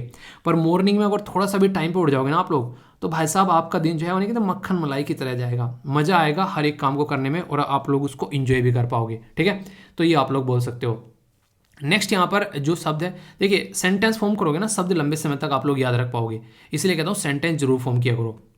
एक बच्चा एक बच्चा कह रहा है सर मम्मी की कसम दे दिया करो सब सेंटेंस बनाने स्टार्ट करें। मम्मी की कसम दे, कैसी कैसी बातें करते हो आप कभी कभी तो है। नेक्स्ट यहाँ पर है ब्रॉल, ठीक है, तो इसका मतलब है विवाद, यानी कि फाइट, और वो भी ऐसी फाइट जो चिल्ला चिल्ला के ना तेरी ऐसी की तैसी हो, तूने ऐसा कैसे कर दो, ये कर देंगे वो कर देंगे, भाई साहब जगह रखा है दुनिया को। कई बार ऐसा ना, कई बार कुत्ते देखा वो लड़ते रहते हैं, भी ऊपर से करते रहेंगे, झपटेंगे एक दूसरे के ऊपर में। तो शोर मचाने वाला सुना होगा ना कि ऊंची दुकान फीके पकवान वो है, थोत्ता चना और बाजा घना, तो वाली बात होती है कि चीज़ें अंदर से खोखली हैं, बस ऐसे ही करेगा। ठीक है, तो ये ऐसी कंडीशन आप लोग समझ सकते हैं। इसका अपोजिट होता है शांत रहना, इंजॉय से ज़िंदगी इंजॉय करना। नेक्स्ट शब्द है आप लोगों के सामने, ये है टैसिट। टैसिट का मतलब होता है सूचना। ठीक है, तो अंडरस्टैंड, या फिर एक तरीके से आप लोग बोल सकते हैं बिना बताए समझ जाना। जैसे नहीं आप लोग समझ जाते हो कभी कभी, जैसे कोई दिक्कत होती है तो कई सारे बच्चे होते हैं, कुछ तो गड़बड़ चल रही है, सर ने वीडियो आज ना लेट की है, उसके पीछे कुछ तो रीज़न होगा, जासूसी दिमाग चलना स्टार्ट हो जाता है। और रियलिटी भी है यार, कभी भी नॉर्मल वे में मैं जो है खासकर अपना जो शेड्यूल फॉलो करता हूँ, तो कोशिश करता हूँ कि सारी चीज़ें उसी पैटर्न में चलती रहें। मतलब मैं कोशिश ज़्यादा से ज़्यादा यही रहती है कि कुछ भी जो है वो पैटर्न से हटे ना। पर लेकिन जब मेरे हाथ में ही नहीं रहती हैं चीज़ें, तो तब थोड़ा बहुत ऊपर नीचे हो जाती है, और मैं आप लोगों को उसके बारे में इन्फॉर्म भी कर देता हूँ। ठीक है, तो यहाँ पर टैसिट का मतलब सूचित एक तरीके से बोल सकते हैं, तो ये आप लोग समझ सकते हैं। या फिर एक तरीके से वही अंडरस्टैंडिंग जो कि मेरे और आपके बीच में दो तरफा प्यार है कि नहीं। वीडियो अगर टाइम पर ना आए तो बेचैनी हो जाती है, तो यह है फिजिटी। ठीक है, तो इसको आप लोग समझ सकते हैं, यहाँ पर ये सेंटेंस आप लोग यूज़ कर सकते हैं। ठीक है, अनईजी फील हो जाना, कई सारे तो सोचते हैं आखिर क्या हो गया सर के साथ में, ऐसी ऐसी बातें मत सोचा करो। ठीक है, तड़प तड़प उठना एकदम, तो काम रहना, शांत रहना, ये इसका आप लोगों को देखने को मिलेगा। एनालोगस यानी कि अनुरूप। ठीक है, तो एक तरीके से समान लेकिन एक तरीके से सिमिलर बट नॉट आइडेंटिकल, तो इसको बोलते हैं एनालोगस। यानी कि देखने में तो ऐसा है पर लेकिन ऐसा नहीं कि भाई साहब जुड़वा है। ठीक है, थोड़ा बहुत तो डिफरेंस जुड़वा भाइयों में भी होता है कि नहीं, तो ये एनालोगस होता है। तो अनलाइक या फिर एलियन भी आप लोग बोल सकते हैं, जब अपोजिट में जाएंगे कि हमारे जैसा बिल्कुल भी नहीं है, अरे तो एलियन प्राणी आ गया। ठीक है, जैसे ऋतिक रोशन का जादू आ गया पृथ्वी पर, वो वाली बातें आप लोगों को देखने को मिलेगी। या किसी पर्टिकुलर दूसरी कंट्री से, वैसे मान लीजिए यहाँ पर हमारे देश के अंदर में कुछ चाइना के लोग जो हैं वो यहाँ पर रहना स्टार्ट कर दें, अफ्रीका के रहना स्टार्ट कर दें, या यूएसए के रहना स्टार्ट कर दें, तो सबको पहचान लेंगे कि भाई साहब कहीं के भी हों पर हमारे देश के तो नहीं है यार ये। ठीक है, तो इस तरीके से आप लोग बोल सकते हैं। तो ये है बेसिकली जिनको कई बार एलियन भी आप लोग कह देते हैं। तो कैसा लगा ये सिस्टमेटिक वे में आप लोगों को इसके बारे में पता होना चाहिए, कई सारी बातें जानने को मिल जाती है। और यार सबसे बड़ी बात है ना, आप लोग चीज़ों को जितना ध्यान से सुनोगे ना, उतने ही लंबे समय तक चीज़ों को याद भी रख पाओगे। तो चीज़ों को अच्छे से सुना करो, टकटकी लगाकर, ताकि क्वेश्चन नहीं पूछे तो उनका आंसर दिया करो। यही तो काम करने के लिए होना बेसिकली यहाँ पर। या फिर ये पार्ट टाइम जॉब है, कुछ और मेन पार्ट उससे बढ़िया चल रहा है, तो फिर वहाँ इंजॉय करो, फिर यहाँ पर टाइम वेस्ट नहीं करना है अपना, जहाँ पर देना है 100% देना है। ठीक है, तो अच्छे से एंजॉय किया तो बताना जरूर, कोई डाउट हो तो वो भी आप लोग पूछ लेना अच्छे से। ओके, मोटिवेशन भी आप लोगों के अंदर आएगा जब किसी के लिए भी आप लोग सोचना स्टार्ट करोगे अपने से हटकर, तो और अच्छे से आप लोग के अंदर फीलिंग जनरेट होगी, है कि नहीं। और ज़िंदगी है यार, जिसके ऊपर नीचे अगर नहीं होगी, दाएं बाएं नहीं होगी, तो मज़ा कैसे आएगा। तो हर चीज़ों को एंजॉय करना स्टार्ट करो। आई होप कि मेरी बातें आप लोगों के माइंड में क्लैरिटी ला रही होंगी। और बाकी अच्छे से एंजॉय करो, फीडबैक जरूर दिया करो, टेलीग्राम से जाकर PDF डाउनलोड कर लिया करो, कोई भी डाउट नहीं होना चाहिए। आज का लेक्चर यहीं पर समाप्त करते हैं। तो बड़ों को नमस्ते, छोटों को प्यार, छोटी सी लाइफ में एंजॉय करार। मिलता हूँ नेक्स्ट वीडियो में, तब तक के लिए जय हिंद।